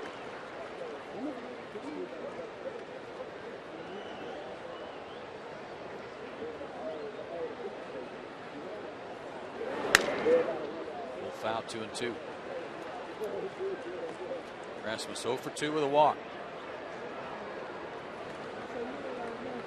Braves pitchers tonight have done a great job on this hot hitting Cardinals team. Held them 2 runs on 6 hits. Runs full to Rasmus. And that man on deck.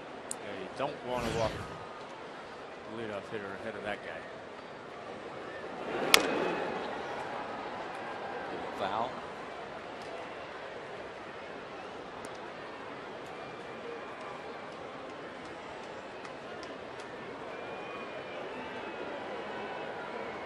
Matt Holiday in the hole. Payoff pitch. Walked him.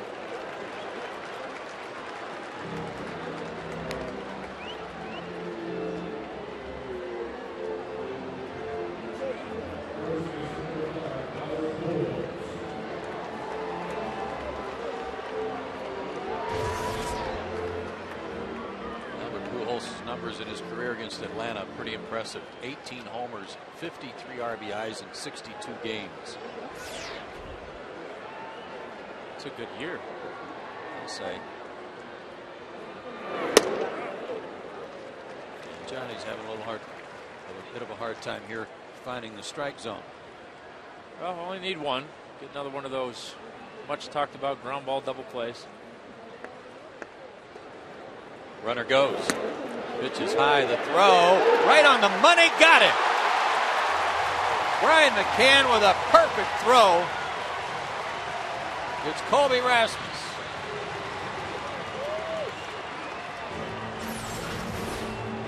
I saw him going out of the corner of my eye. I didn't think Bryant had a chance to throw him out. He must have watched the David Ross Sunday School, because that was a perfect throw. Got it. And now a little tapper to second. And just like that, 2 out. First time Rasmus has been caught stealing this year. He'd been 3 for 3. How about this throw? Yeah, he got a good pitch to throw on and got out of there quick. And right, you can't put it. You can't place it any better than that. Just drop it right on his foot.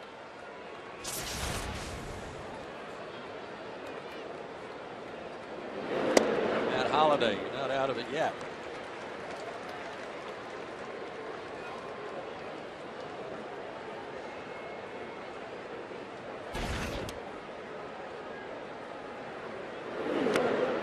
Two. Holiday 1 for 2 in his career against Benners.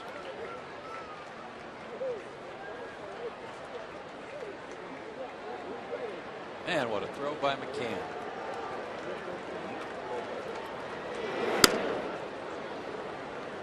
See, that's the beauty of games, tight games like this. As much as people love runs and homers, a little play like that, it's amazing how it turns the momentum in a tight game like this.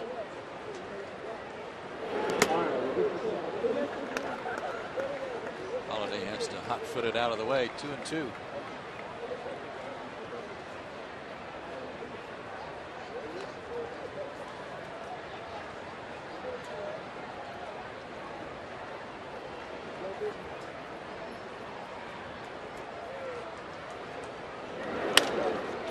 Through the hole, base hit. Another guy like Pujols who will go the other way, and that's what makes them tough outs. Fans, this copyrighted telecast is presented by the authority of the Atlanta National Baseball Club Incorporated and may not be reproduced or retransmitted in any form. And the accounts and descriptions of this game may not be disseminated without the express written consent of the Braves. I've never heard it done better. Right? I haven't heard it done in 100 years, I think. Good point. That's Berkman. Switches around to bat right-handed. 1 for 2 with a walk tonight. Singleton scored a run in the 4th. So is there any discussion in the Cardinals dugout as to whether or not Rasmus should have been running there with Pujols up? I would be wondering. I don't know if he just has a constant green light or not, but with his speed, you'd like to think, if you're the Cardinal fan, that if Pujols hits a double, he could score and tie it. Right.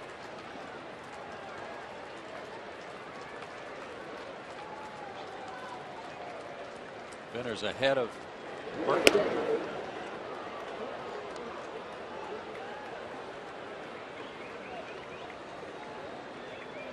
Oh, he's terrible right-handed. Terrible.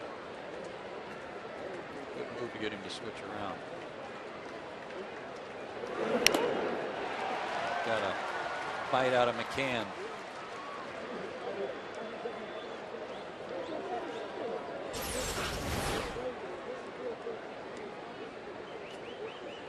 Do you have any idea how long it would take you or me to get over getting hit with a foot like that with foul ball? Right now, it would take a while. No.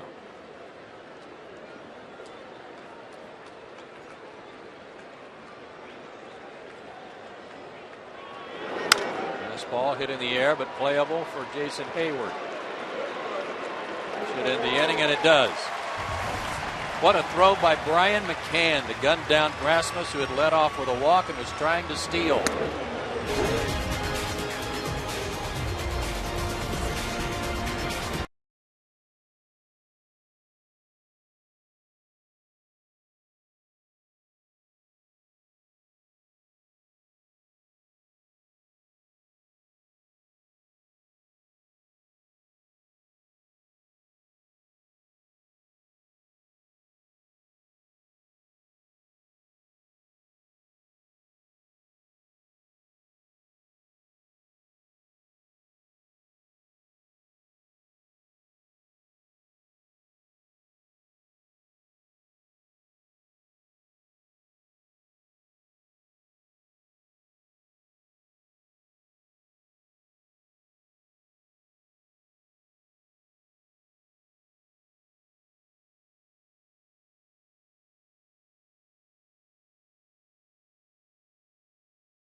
Great defense comes in a lot of ways, doesn't it, Tom? Yeah, it sure does.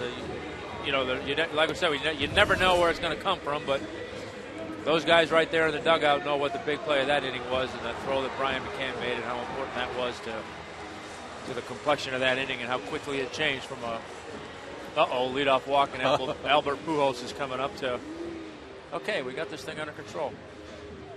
Reading Dan Ugla's lips there, it was wow. Here's our Jameson Inn upcoming schedule. Again, Brandon Beachy against Jake Westbrook tomorrow. 1 o'clock airtime, 1:10 first pitch on the National Fox Network. Then Derek Lowe against Jaime Garcia. Tom and Chip and I'll be back with you Sunday on Fox Sports South. Braves Live will start it off at 1 o'clock. First pitch at 1:35. Mitchell Boggs in to pitch for the Cardinals. 3-2 Atlanta. Dan Ugla will lead it off for the Braves. Matchup tomorrow should be a good one, too. Westbrook's coming off a good start. Beachy threw well on the trip, including his first big league win.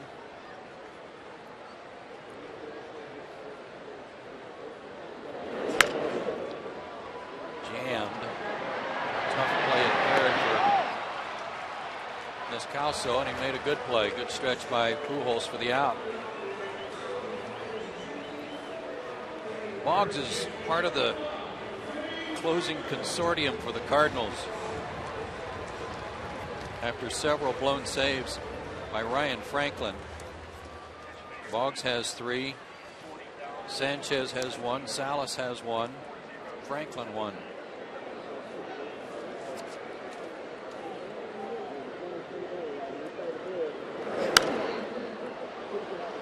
Freddie Freeman out of play. I saw Mike Shannon, the longtime Cardinals broadcaster in the Braves clubhouse, and kind of asked him what was going on with their bullpen, who their closer was, and he just kind of laughed and said, "What's today? What day is it?" I was like, "Oh, it's going that good, huh?"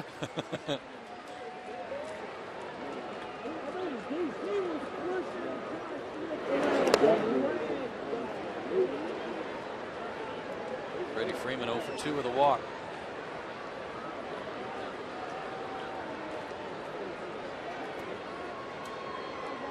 Braves have left 7 men on base.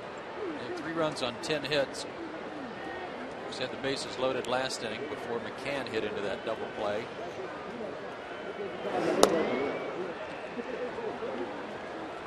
.97 on that pitch from Mitchell Boggs. He's not holding anything back. No. There's no taking a little off for location here. 15 strikeouts in 12 2/3 innings. Line to left and deep. Holiday going back, and right at the edge of the track, he makes the catch. Freddie drove that one a long way to the opposite field.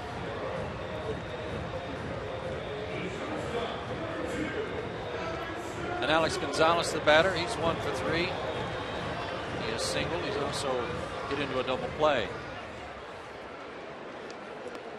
Braves have hit into a couple of double plays tonight.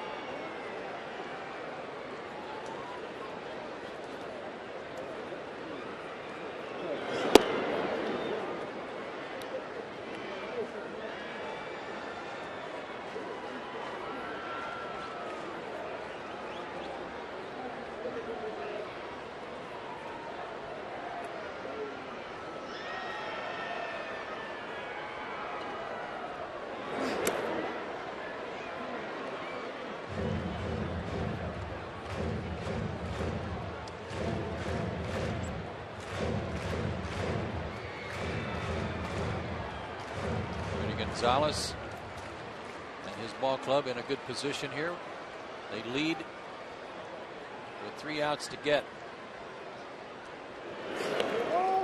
Just a bit outside.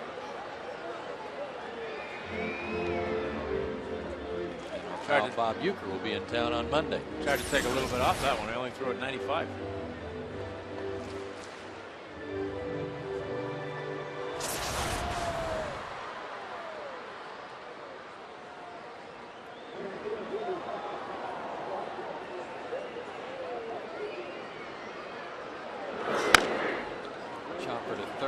Fair ball. Long run and a nice throw by Descalso to get the out. Braves go in order. We head to the ninth. Greg Kimbrell on to try and close it.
3 outs to get. The Braves make the AT&T call to the bullpen. Okay.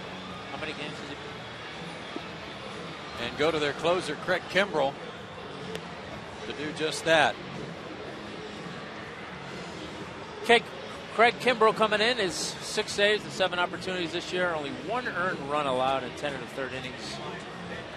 Opponents hitting 125 off him this year. And remarkably, struck out 14 of the 35 guys he's faced this year. 40% of his outs have come by strikeouts, which is unbelievable. Well, one of the things he'd like to do, Tom, is maybe have a clean inning. He's had a little trouble getting untracked to the first hitter and walked the first guy in San Diego a couple of days ago.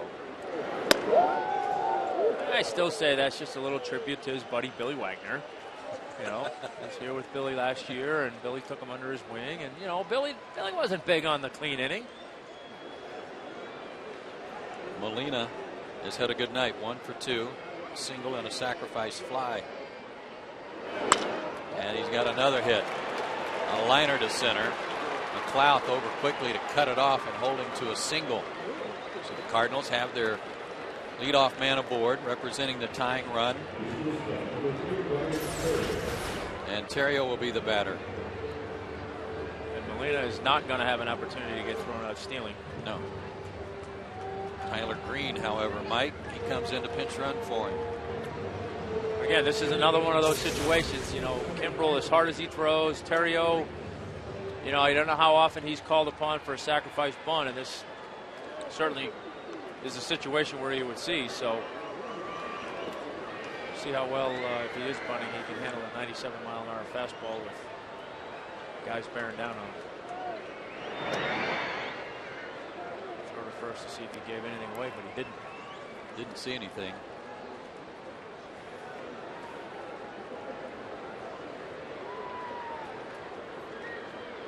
Green can run. He's 5 for 5 in stolen bases.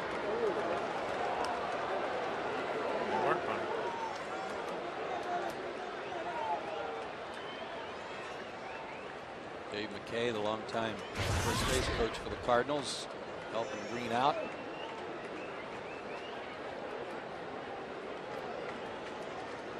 There he goes. Hit and run through the hole. What a job by Terrio to fight that off. And the Cardinals are in business on the corners with nobody out. No bunt from Tony La Russa. He chose to hit and run instead. And maybe for the reasons you were just talking about, Tom. Yeah, I mean, look, you can't hit and run any better than that. I mean, that ball was in off the plate. Terrio kept his hands in and fought it through that hole over there on the right side. And, you know, for a whole host of reasons, one of them being because he's Tony La Russa. I mean, you don't know why they did what they did right there. I mean, it certainly is unconventional. Typically, you play for the tie on the road, and the book would say to lay down a sacrifice bunt right there. But Tony had other ideas in mind, and right now he's looking pretty good. Certainly is. Middle infielders will play back for 2. Chipper's in on the grass. Freeman holds a runner at first. Descalso is the batter. He's 1 for 3. That was the 9th hit for St. Louis. In the air to left center.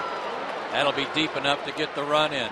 McLeod and Prado converge, and now Prado makes the catch. It looked like for a second that Terrio might try to advance. He doesn't. But the Cardinals push the tying run across. Yeah, Terrio, I don't think he got a good read off that off the bat. He took off like it was going to fall in. And got at least halfway to second base and then had to go back to the bag, scurry back to the bag. So I don't know if that influenced his change in his mind there, or he didn't get a good jump.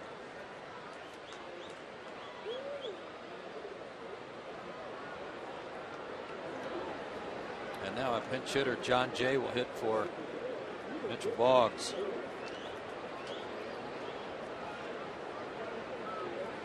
Might be running again.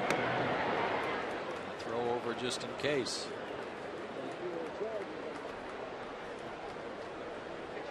There, 3 for 3 in stolen bases.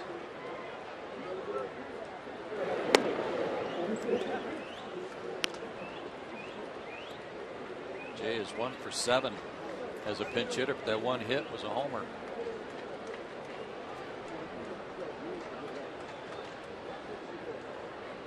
Eduardo Sanchez loosening up in the Cardinal bullpen.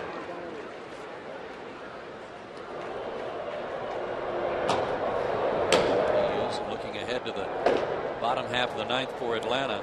McLeod, the pitcher spot, and Prado due up.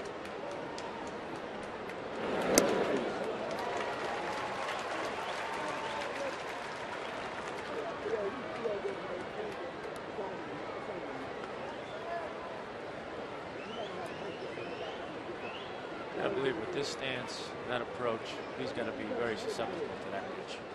He's open and then tries to come back closed. Yeah. Bouncer off the plate.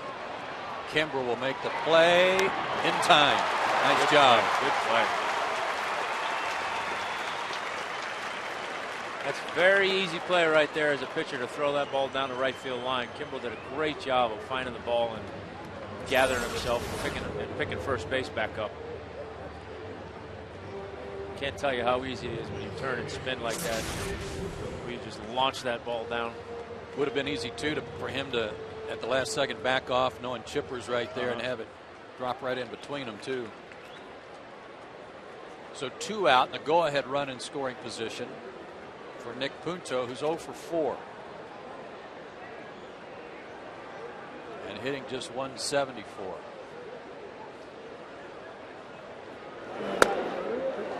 And that one right by him.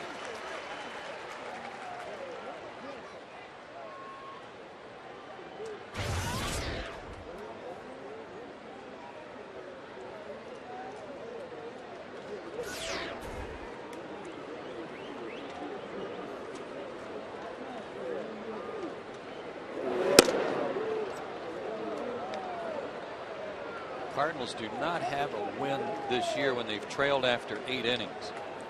0-7.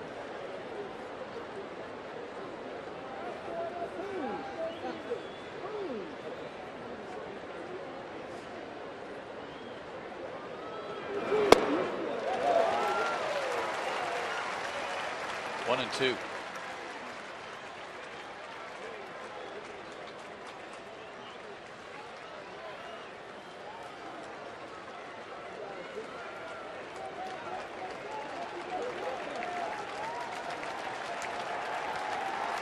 Run takes Chris Carpenter off the hook. Freddie boots it. Ugla was there. It was going to be an easy play for Dan, but Freddie, in his always aggressive style, didn't come up with it cleanly. That'll be an error, and they're in the corners. Yeah, that's always a tough call right there. First baseman, obviously. Your instinct is to get what you can and get to what you can, and certainly as sure-handed as Freddie is, normally you wouldn't have any problems with him getting anything he can.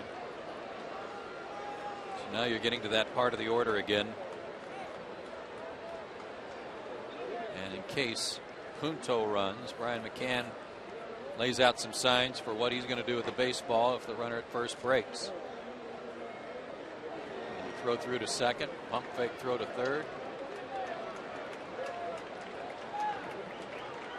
Or have the runners, the infielders cut it off. Swing and a miss by Rasmus. 0 for 2 with a couple of walks. Sure he'd like to atone for getting thrown out last inning.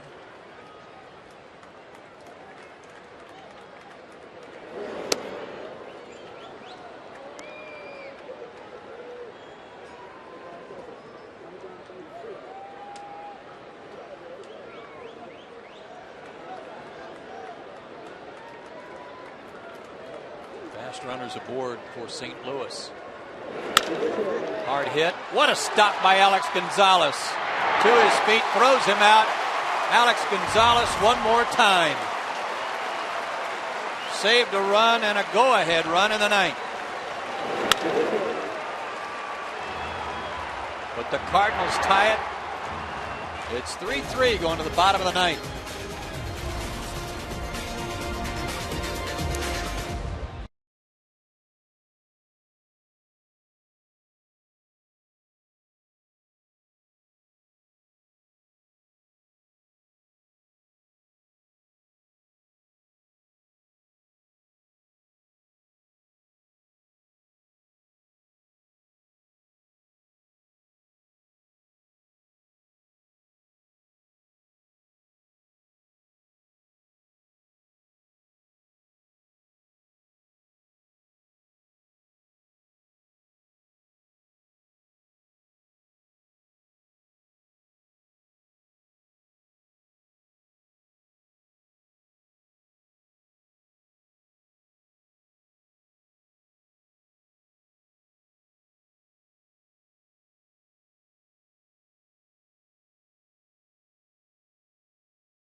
Quite a game here between the Cardinals and the Braves. A 3-3 tie going to the bottom of the ninth. Here's how we got here. Jason Hayward, a line shot homer in the first inning. And then after Chipper had doubled, a 2-out double by Ugla brought Chipper in to make it 2-0 Atlanta. But then in the fourth, the Cardinals put some hits together. A base hit by Daniel Descalso brought in the tying run. And it remained tied until the seventh when Nate McLeod led off the seventh with a homer. Braves needed 3 more outs to win it. They couldn't do it. The sacrifice fly by that man Descalso again. He's had himself quite a night. Tied it up here in the top of the ninth. A new battery for the Cardinals. Gerald Laird will do the catching. And Eduardo Sanchez takes over on the mound in his 6th game.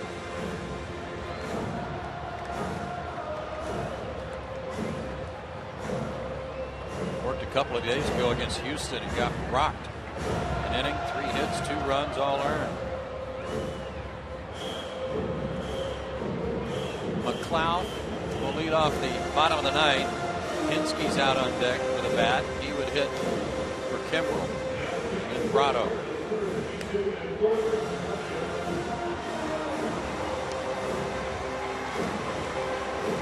Nate's first home run of the year, leading off the 7th on Carpenter. Good time for his second. I'm with you. Had a walk-off last year against the Phillies, and remember the team went down the tunnel and waited for him down there. They didn't even come on the field. We have fireworks to get to. So.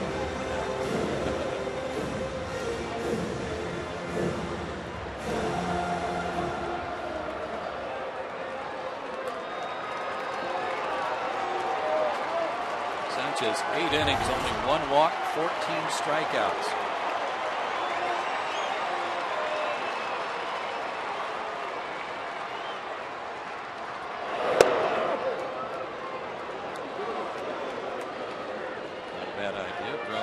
In a little bit.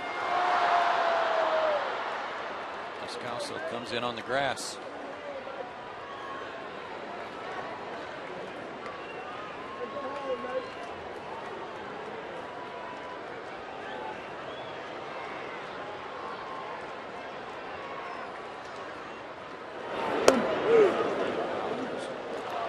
A swinging 3/4 slider. 94, and then you got to try and hit that.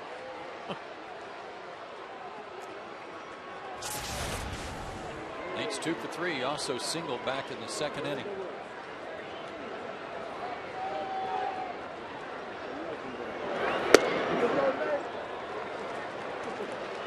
He wastes one outside, 1-2.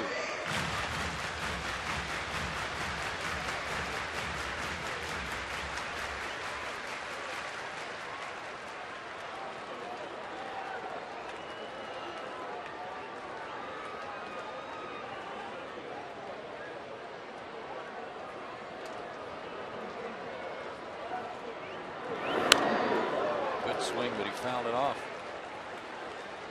This is Sanchez's first experience in the big leagues here this year as he made their club.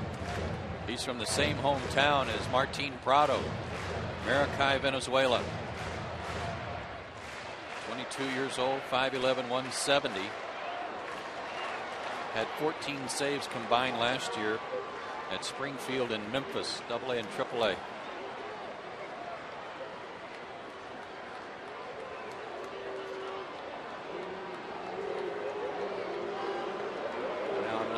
This is about. But Tim McClellan wants an interpreter.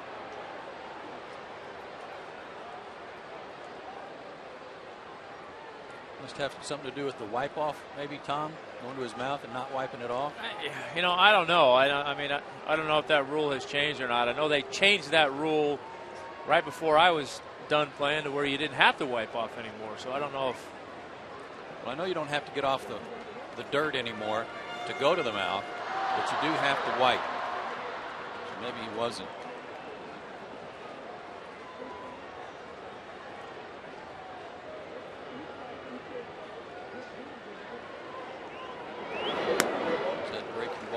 miss this time. 2-2.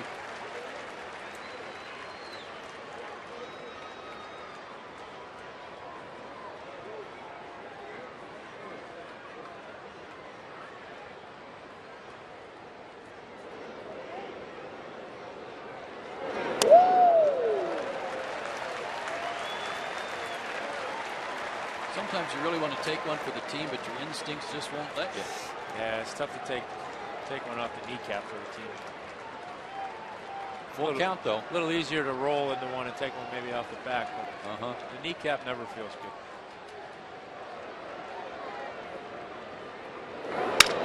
Hard hit, but foul. Oh, Laird got smoked.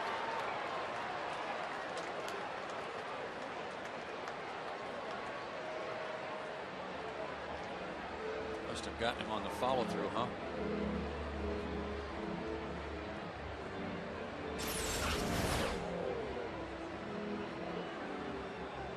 Oh.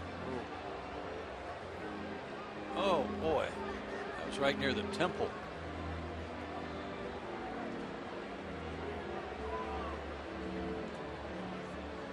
Okay.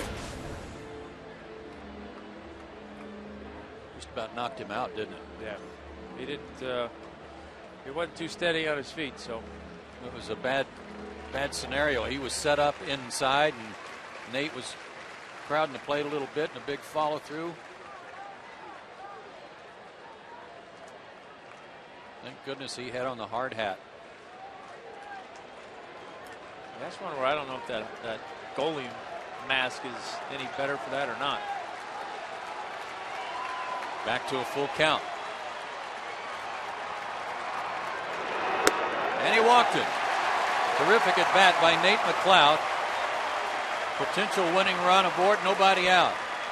And Hensky will be called back. And Joe Mather, the former Cardinal, will go up.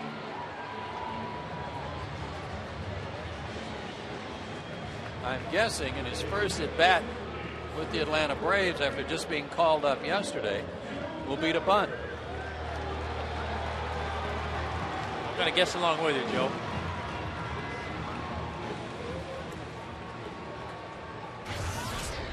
I think you saw with Sanchez there, fastball, slider, and got ahead and just really didn't have a pitch to go to put McLeod away with.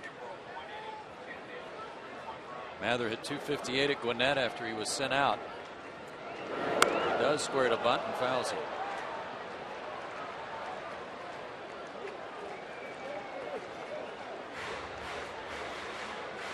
Got to get it down here. Again, and this is going to be no easy task. I mean, the guy's throwing mid-90s, and I'm going to go out on a limb and guess that Joe hasn't bunted too many times when he's been down at Gwinnett, so probably not.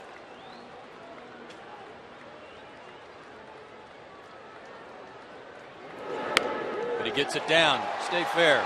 On the chalk, it rolls foul. Just caught the lip of the grass and pushed it foul. Too bad. It had a nice touch. Yeah, that would have definitely got the runner over. Maybe been a base hit had it stayed fair.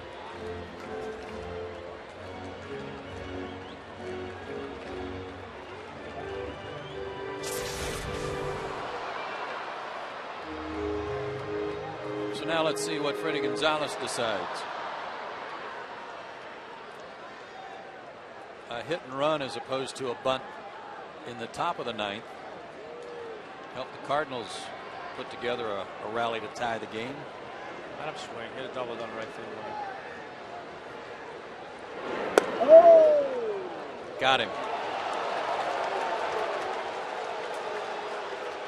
Big curveball strikes him out.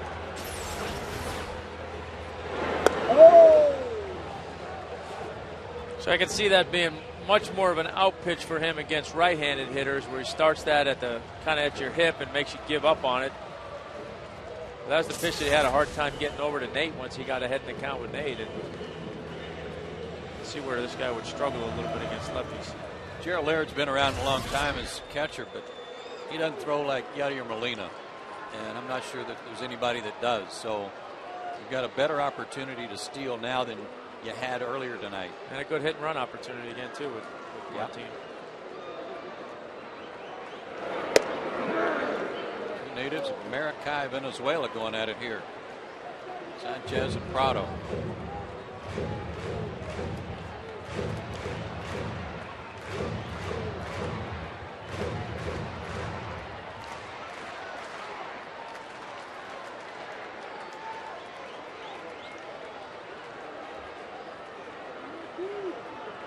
Nate's got a decent lead.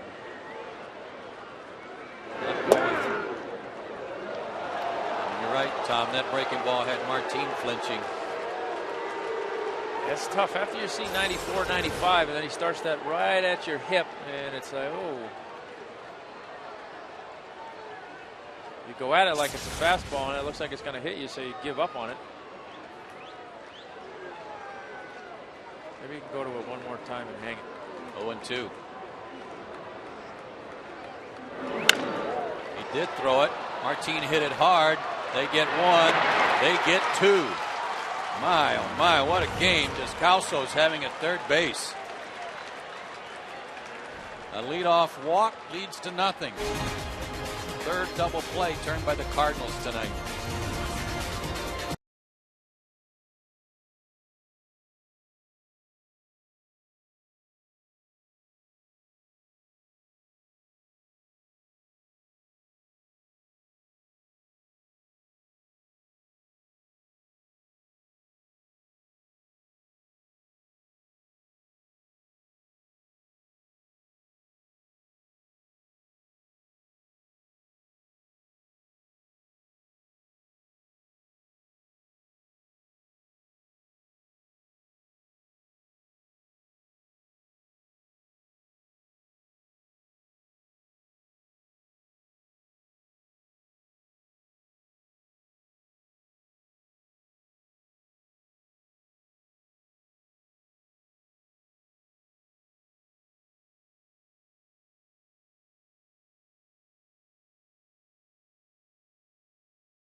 Free baseball, as my pal Skip used to say. 3-3. We go to the 10th. Time for the AT&T call of the bullpen. And a guy coming in, Tom, that pitched really well for the Braves after he was called up from Gwinnett. A couple of outings on the road trip. Corey Guerin, twice at San Diego. He worked 3 innings total. No hits, runs, or walks. He struck out 3. Yeah, he threw the ball well and had everybody saying good things about him, and earned himself at least a little bit longer stay here with the Mather move. So clearly the Braves saw something they liked in him while he was pitching out there on the West Coast. He is being thrown into the fire here this inning. Yeah, this is not San Diego, Toto. Pujols, Holiday, and Berkman due up.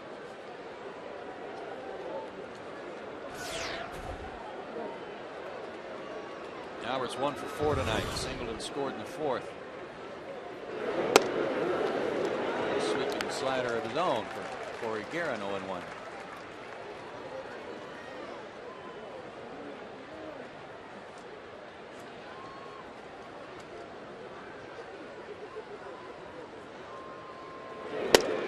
I think part of what makes him a little unorthodox and effective, Tom, is that he does have that short little leg kick, but he really runs at you. He does. He's got a slow start. Little hesitation there, so it's tough to get timing on him. 2-1. And for a guy that kind of throws from that arm angle, he throws harder than most guys do from there. And it's a fast arm angle. 3-3 tie in the 10th. Another good one.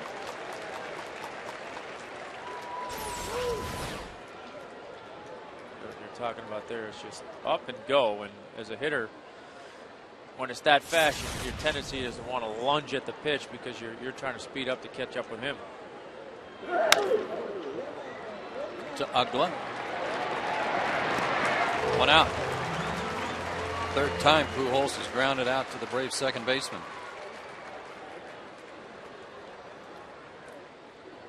Holiday's 1 for 4. He singled his last time up.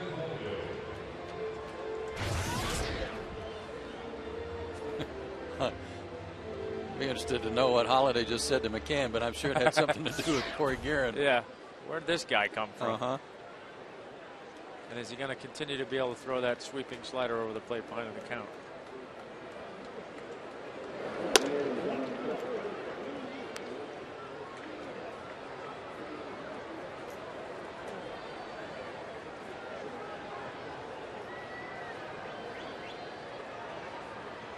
Holiday 6'4", 235. He is a big man. He's in his 8th year, and he signed a huge contract with the Cardinals. He is signed through 2016 with an option for 2017.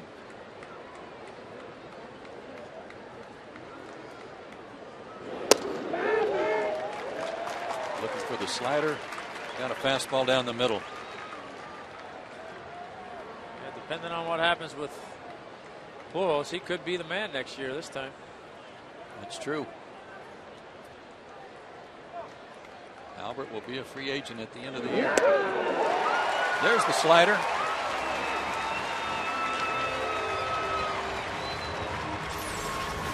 That's just good pitching right there. You follow up a fastball inside with that pitch right there. I mean, as a hitter, you don't have any chance. You got one pitch that's, two pitches, they start kind of on the same plane. One goes one way, one goes the other, and it's just tough to make up your mind which one you're swinging at.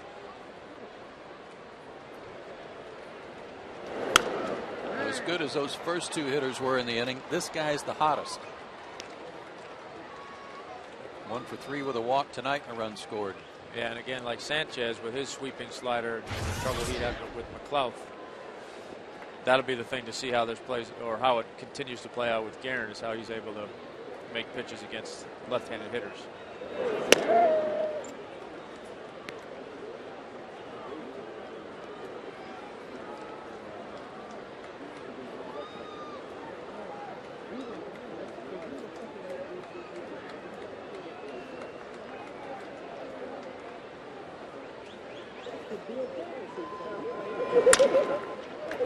Hopper to Ugla.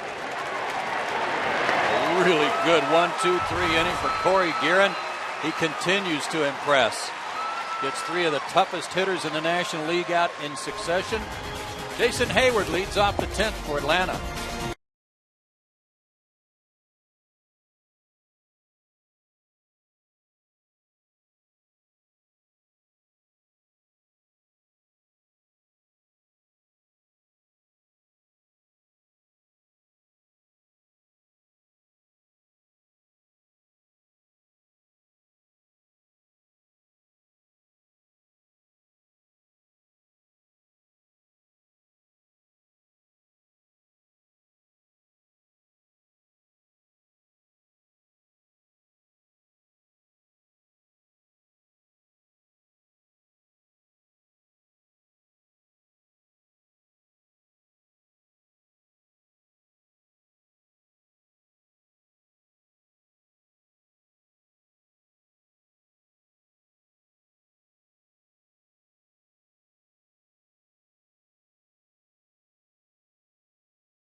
bottom half of the 10th inning.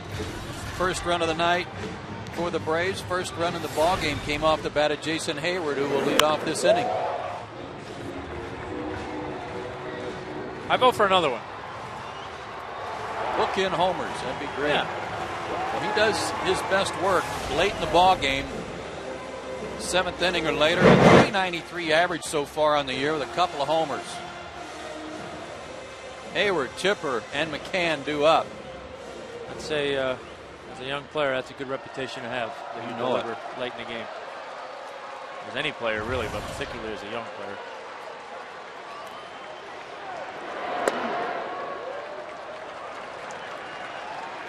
Sanchez walked the first batter he saw in the 9th, but then struck out Mather trying to bunt and got a double play to get out of the inning.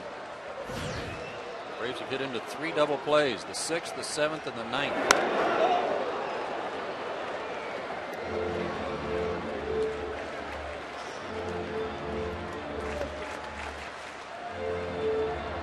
Phillies won tonight. They beat the Mets 10-3. Washington shut out the Giants 3-0. Jason Marquis is 3-0. Good for Jason.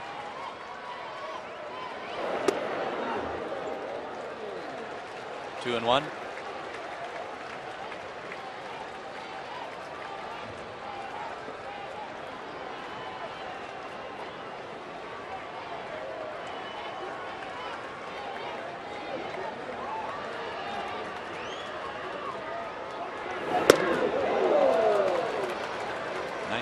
On that fastball.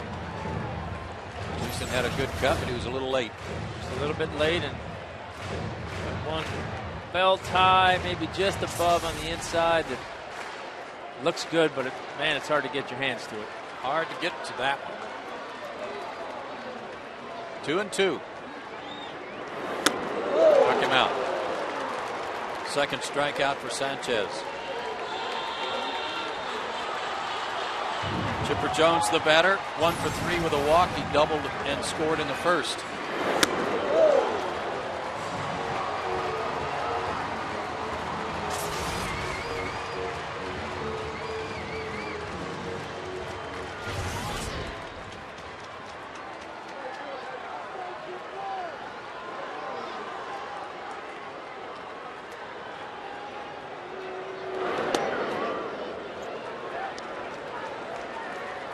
Wanted that pitch and didn't get it. 1-0. Crowd of 40,279 here tonight, and I don't think anybody's gone home.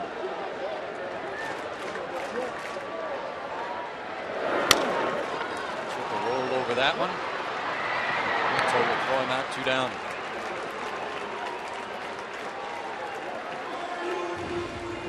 The fans are waiting on fireworks, some off the Braves bats and some launched out behind the stadium.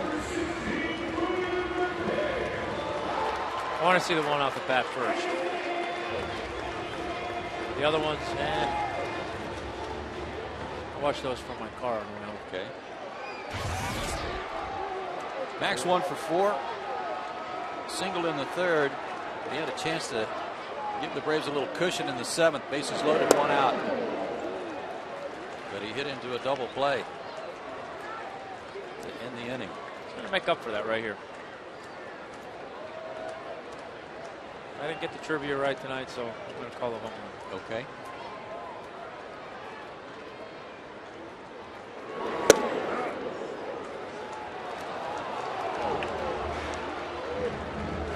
Another late call from Tim McClellan, 1-1. I got a question to ask you about that. If you're pitching and McClellan's umping, can you hear him call it before he signals? You can hear him. Yeah, you can usually hear him grunt before he. So the hitter knows. Yeah. We don't know, but the hitter knows. Right. Okay.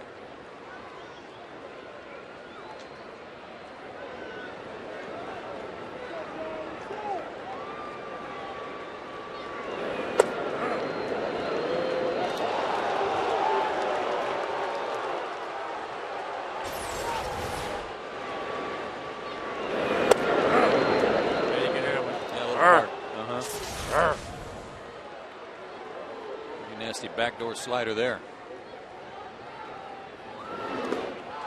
Struck him out. Laird will have to throw him out, and does. And Sanchez has been very impressive. 3 strikeouts in 2 innings. We go to the 11th.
There's our game summary to this point. A couple of Cardinal hats on there. That's unfortunate, but Hayward and McLeod both with home runs tonight.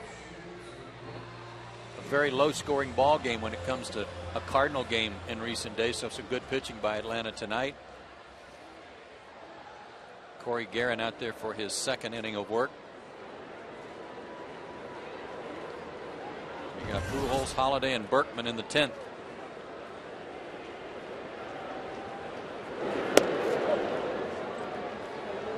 Didn't show up in that game summary is Descalso's had a heck of a game at third base with the glove. He's made some nice plays down there. Yes, he has.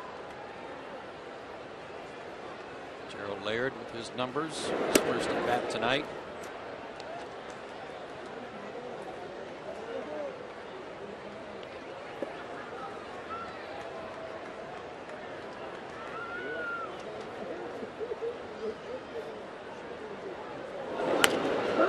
Out of play, 2-1.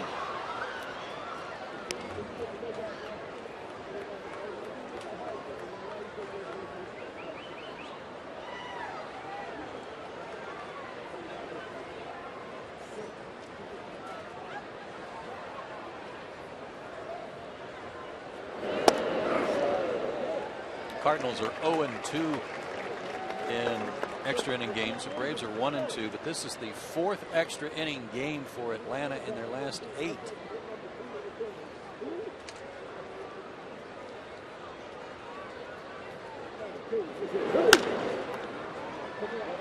Alex charges to get a good hop. Brings him out. Always good to get the leadoff man in an extra inning game. Again, folks, our heartfelt sympathies to those that have been affected by the tornadoes from a couple of days ago. Braves and the Salvation Army have teamed together to help out. Volunteers from the Salvation Army will be collecting funds in Monument Grove through Thursday. You can also give by going to 80888. You want to text and donate $10. Or you can go to braves.com/give and make a donation. And all the donations will go to the Salvation Army and the tornado relief efforts.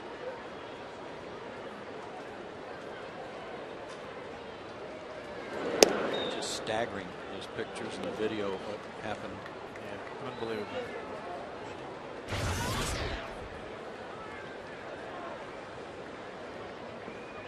Brian Terrio, 2 for 4. Had a huge hit in the 9th inning on a hit and run play when he fought one off from Craig Kimbrell into right field.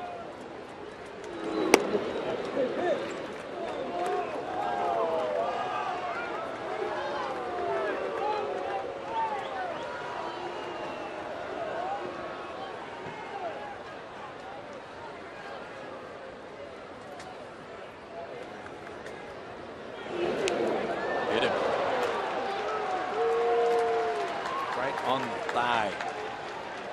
Yeah, I think that was the proverbial backup slider.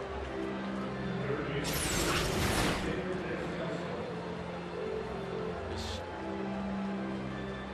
came out of the hand wrong and never got going in the right direction.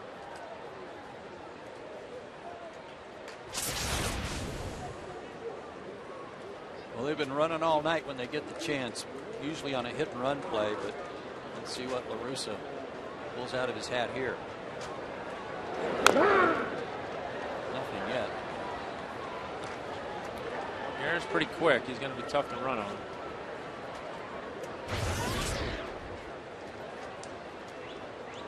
Again, our first look at Daniel Descalso, and he's had a good night. As Tom said, not just with the bat, but the glove too. He was a third-round pick in '07. University of California, Davis. Started a couple inning-ending double plays down there at third. Be nice to see him start one from home. Yeah. 0-2. I'm impressed with Guerin and Sanchez, two young guys. They're not afraid out there. They're going right after these guys.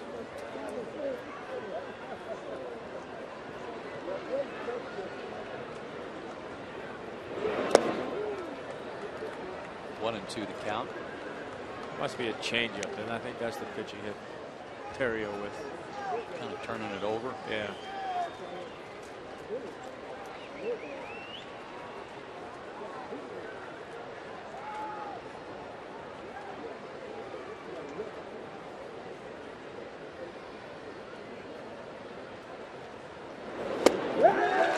Struck him out.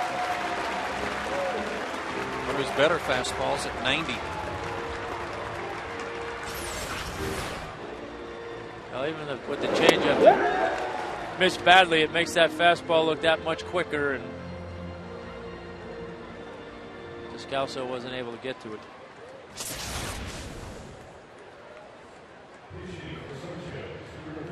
Mark Hamilton's going to pinch hit. Pitcher's spot, so Sanchez is out of there.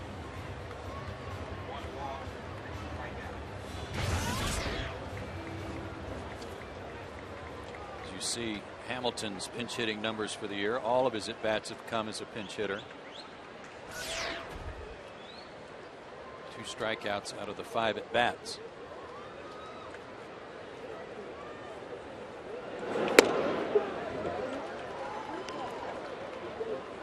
Joe, I've got a problem.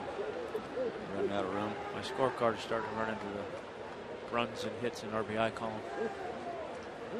Well, as you gain experience, Tom, we'll figure out how to make that work.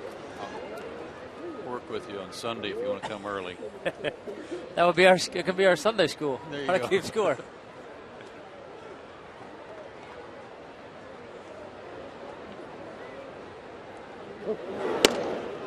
Two 2-0 to Hamilton. He got called up for a cup of coffee at the end of last year. 14 at bats.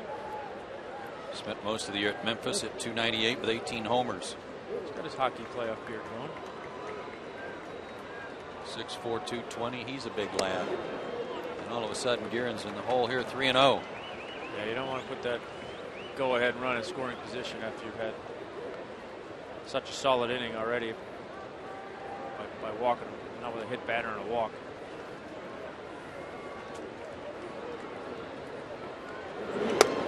But he lost him.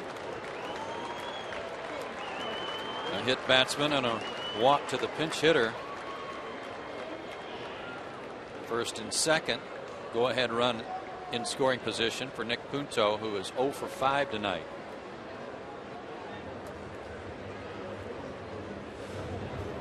That's Dave Wallace. who is the Braves minor league pitching coordinator. He knows a lot about Corey Guerin. He's seen him in Gwinnett, filling in for Roger McDowell.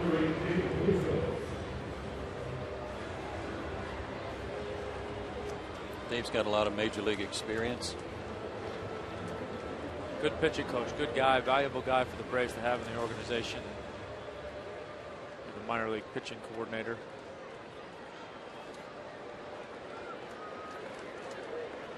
He's taught some good ones. Yes, he has.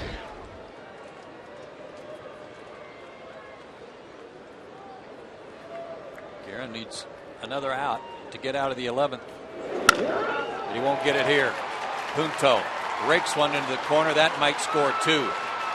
One is in. Hamilton's going to be waved home. The relay from Ugla is off the mark. And it's a triple for Nick Punto, and the Cardinals take a 2-run lead.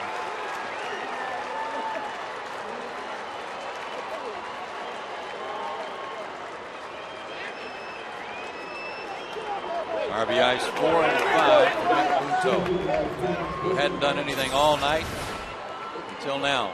Well, you said it coming up, 0 for 5, and those are always the guys that seem to step up and try to get that sinker down and away, and it caught too much of the plate.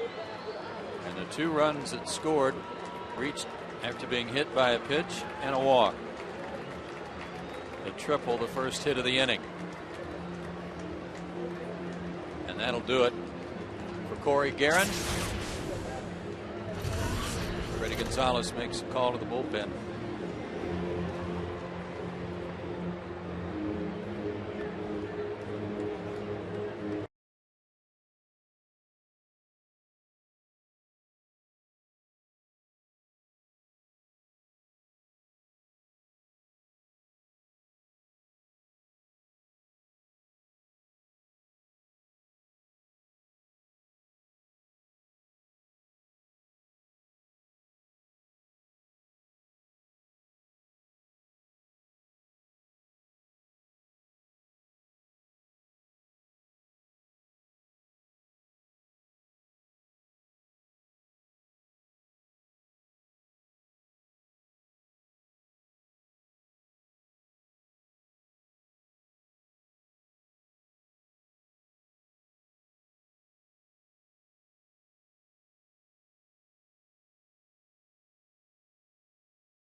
Gonzalez goes to George Sherrill, who will be brought in to pitch to Rasmus, but he hasn't pitched in a while. In fact, it's been 8 days since he's been out there.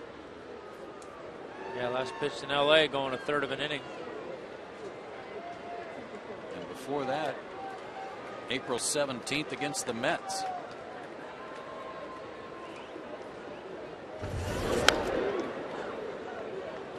Breaking ball to Rasmus, fouled back. 0-1.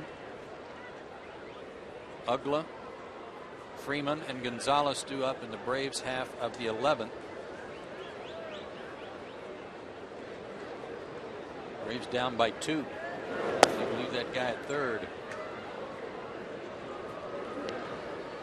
That's an unfortunate turn of events for Guerin. Throwing the ball well and just hit batter, and then the walk really came back to haunt him.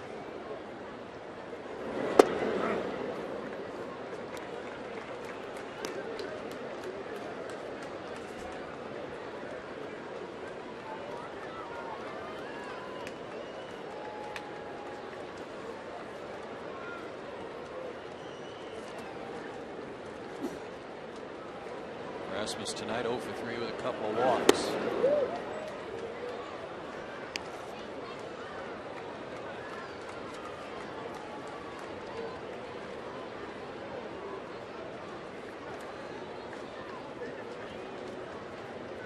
Sherrill 4 2/3 innings in 8 games.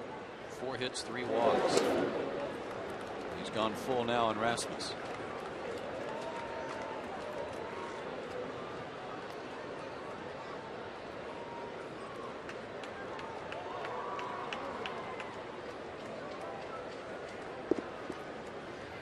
I know this is probably understated, but big pitch right here with Pujols on deck again. There's a breaking ball, fought off down toward the line. Long run, Martin, and he came up with a nice catch to end the inning. But the Cardinals push ahead 2 runs on the triple by Junto. 5-3 St. Louis.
Ugla, Freeman, and Gonzalez due up against Jason Mott.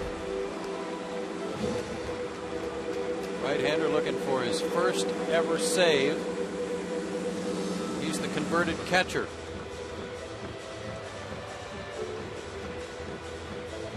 He's actually thrown pretty well. Eight consecutive scoreless appearances. Struck out at least one batter in the last 7. Throws hard.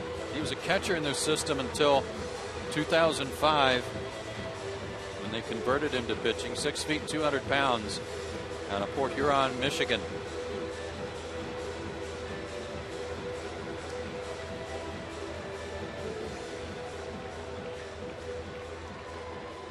Last year, 54 strikeouts in 52 innings.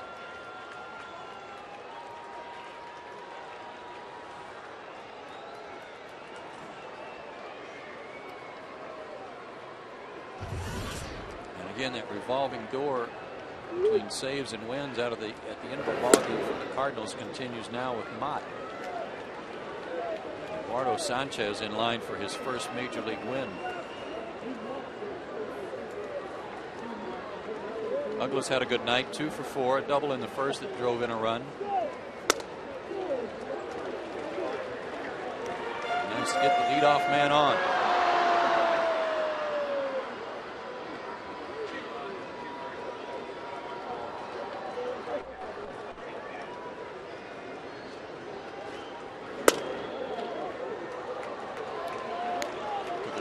Get one over 92.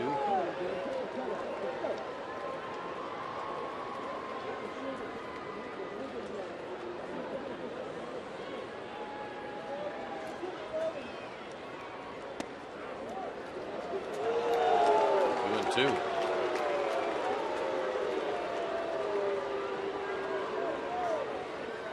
And Douglas faced him once. He's 1 for 1.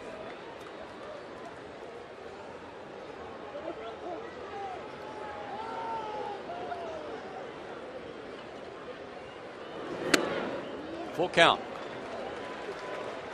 That's what we need right there. Get in a hurry and try and rush one up there and get it out of the zone. Walk would be a good start.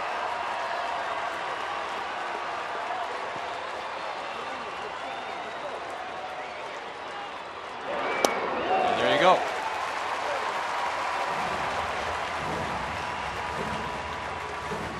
Braves got a leadoff walk in the 9th, but couldn't advance Nate McLeod. But they need 2 runs here in the 11th, so not going to be any bunting yet.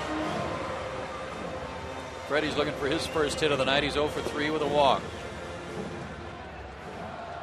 Sure, that's got LaRussa and Duncan pulling their hair out.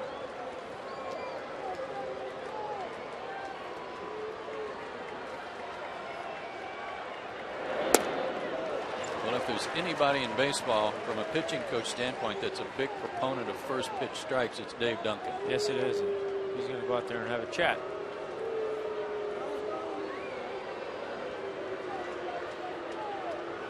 Former big league catcher. It's been a large part of his career with the Cleveland Indians.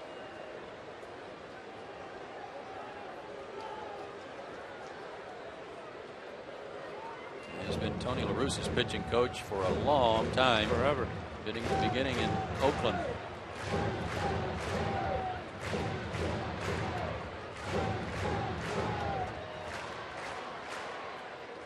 See if Freddie's taking one here.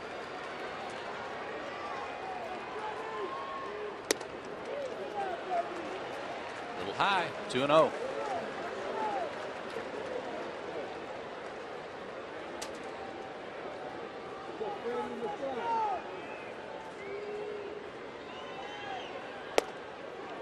There's a strike. Good thing about this for Freddie, he's never seen Mott before, is to be able to see a couple of pitches before you're actually 3 pitches before you're cut loose to swing. 3-1. Yeah, he can really zone him up now.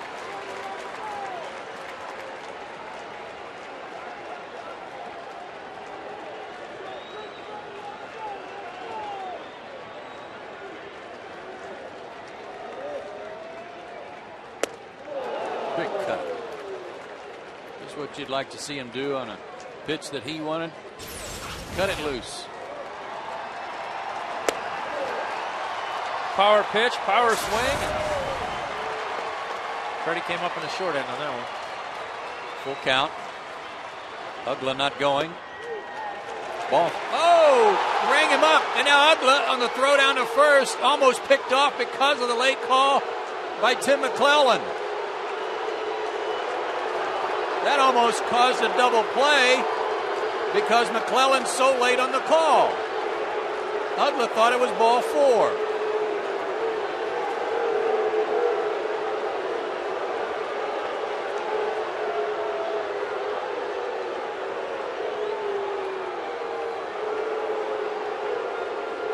We talked about this in the early part of the game about his late calls, Tom.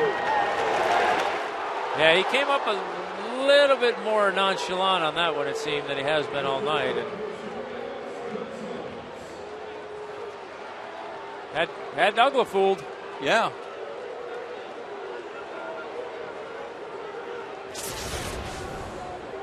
Boy, oh boy.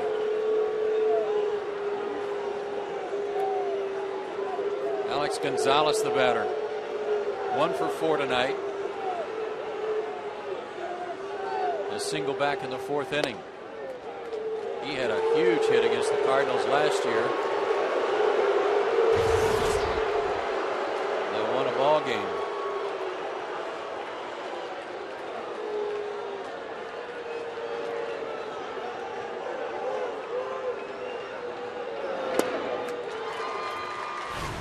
This one came off Boggs.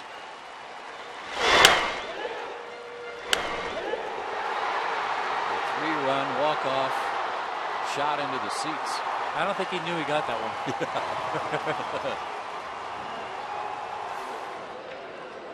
He's in the hole here, 0-2. Out of play.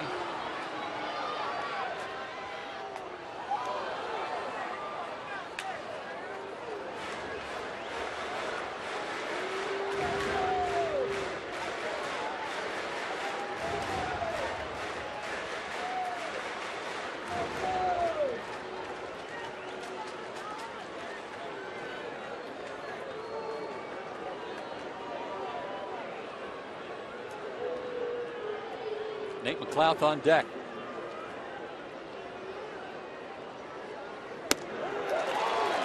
Took him upstairs and got him at 97.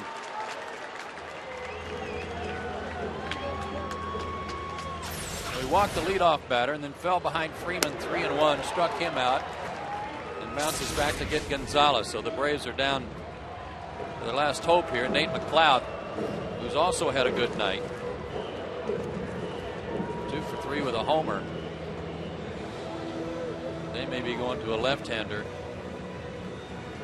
We've got Trevor Miller loosening up in their bullpen. And indeed, the Cardinals will make a pitching change, and we'll be right back.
Trevor Miller on to try to get the save here for the Cardinals.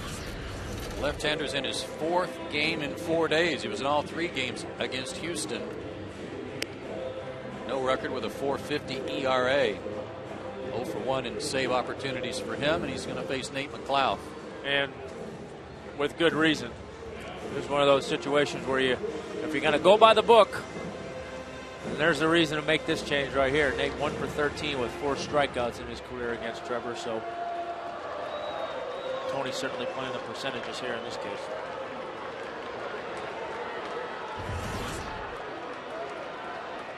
Nate will have to battle.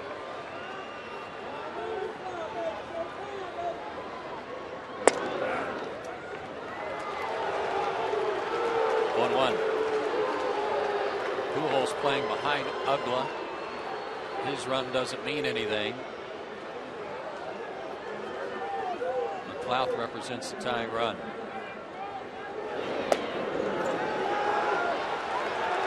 Fans all over Tim McClellan.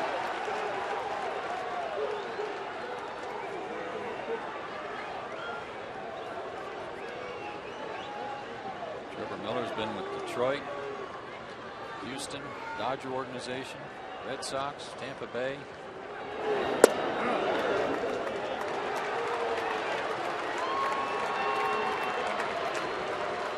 .38 next month. He's ahead 1-2. Pretty much count on something breaking away from you.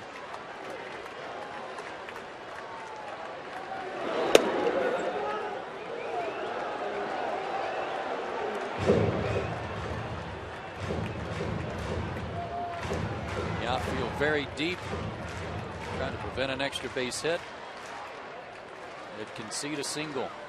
Nate McLeod would take a single right here. There it goes. The pitch is popped up. Foul territory. Yeah, nice try by Escalso, but runs out of room.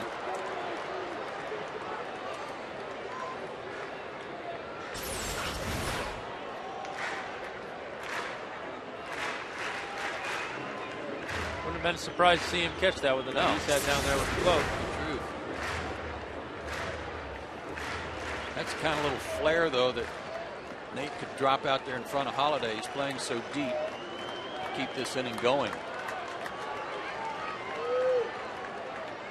There it goes again. Pop up that way again. But out of play. David Ross has grabbed a bat. He's in the on-deck circle. Nate had a much better swing on that breaking ball.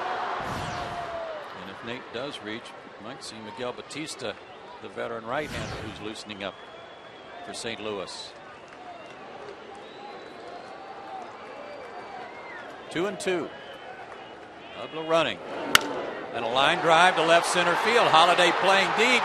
He's going back, and he makes the catch right up against the wall to end the game. Nate hit that right on the button. But because he was playing deep, Holiday able to run it down. Yeah, fastball down away. Nate put a good swing. He took a good swing on that breaking ball the pitch before it and put a good swing on that one. And like you said, Joe, the outfielders playing so deep, had they been at normal depth, that's an easy extra base hit, but that's why they put him back there to prevent that extra base hit. Well, the Cardinals win at 5-3 in 11 innings, and our Toyota play of the game belongs to Nick Punto, whose 2-run triple in the 11th was the difference. 0 for 5 going into that at bat, and got a pitch he could handle and hooked it down in the corner, and that was the difference in the game. Cardinals win game 1 in extra innings. We'll be back to wrap it up right after this.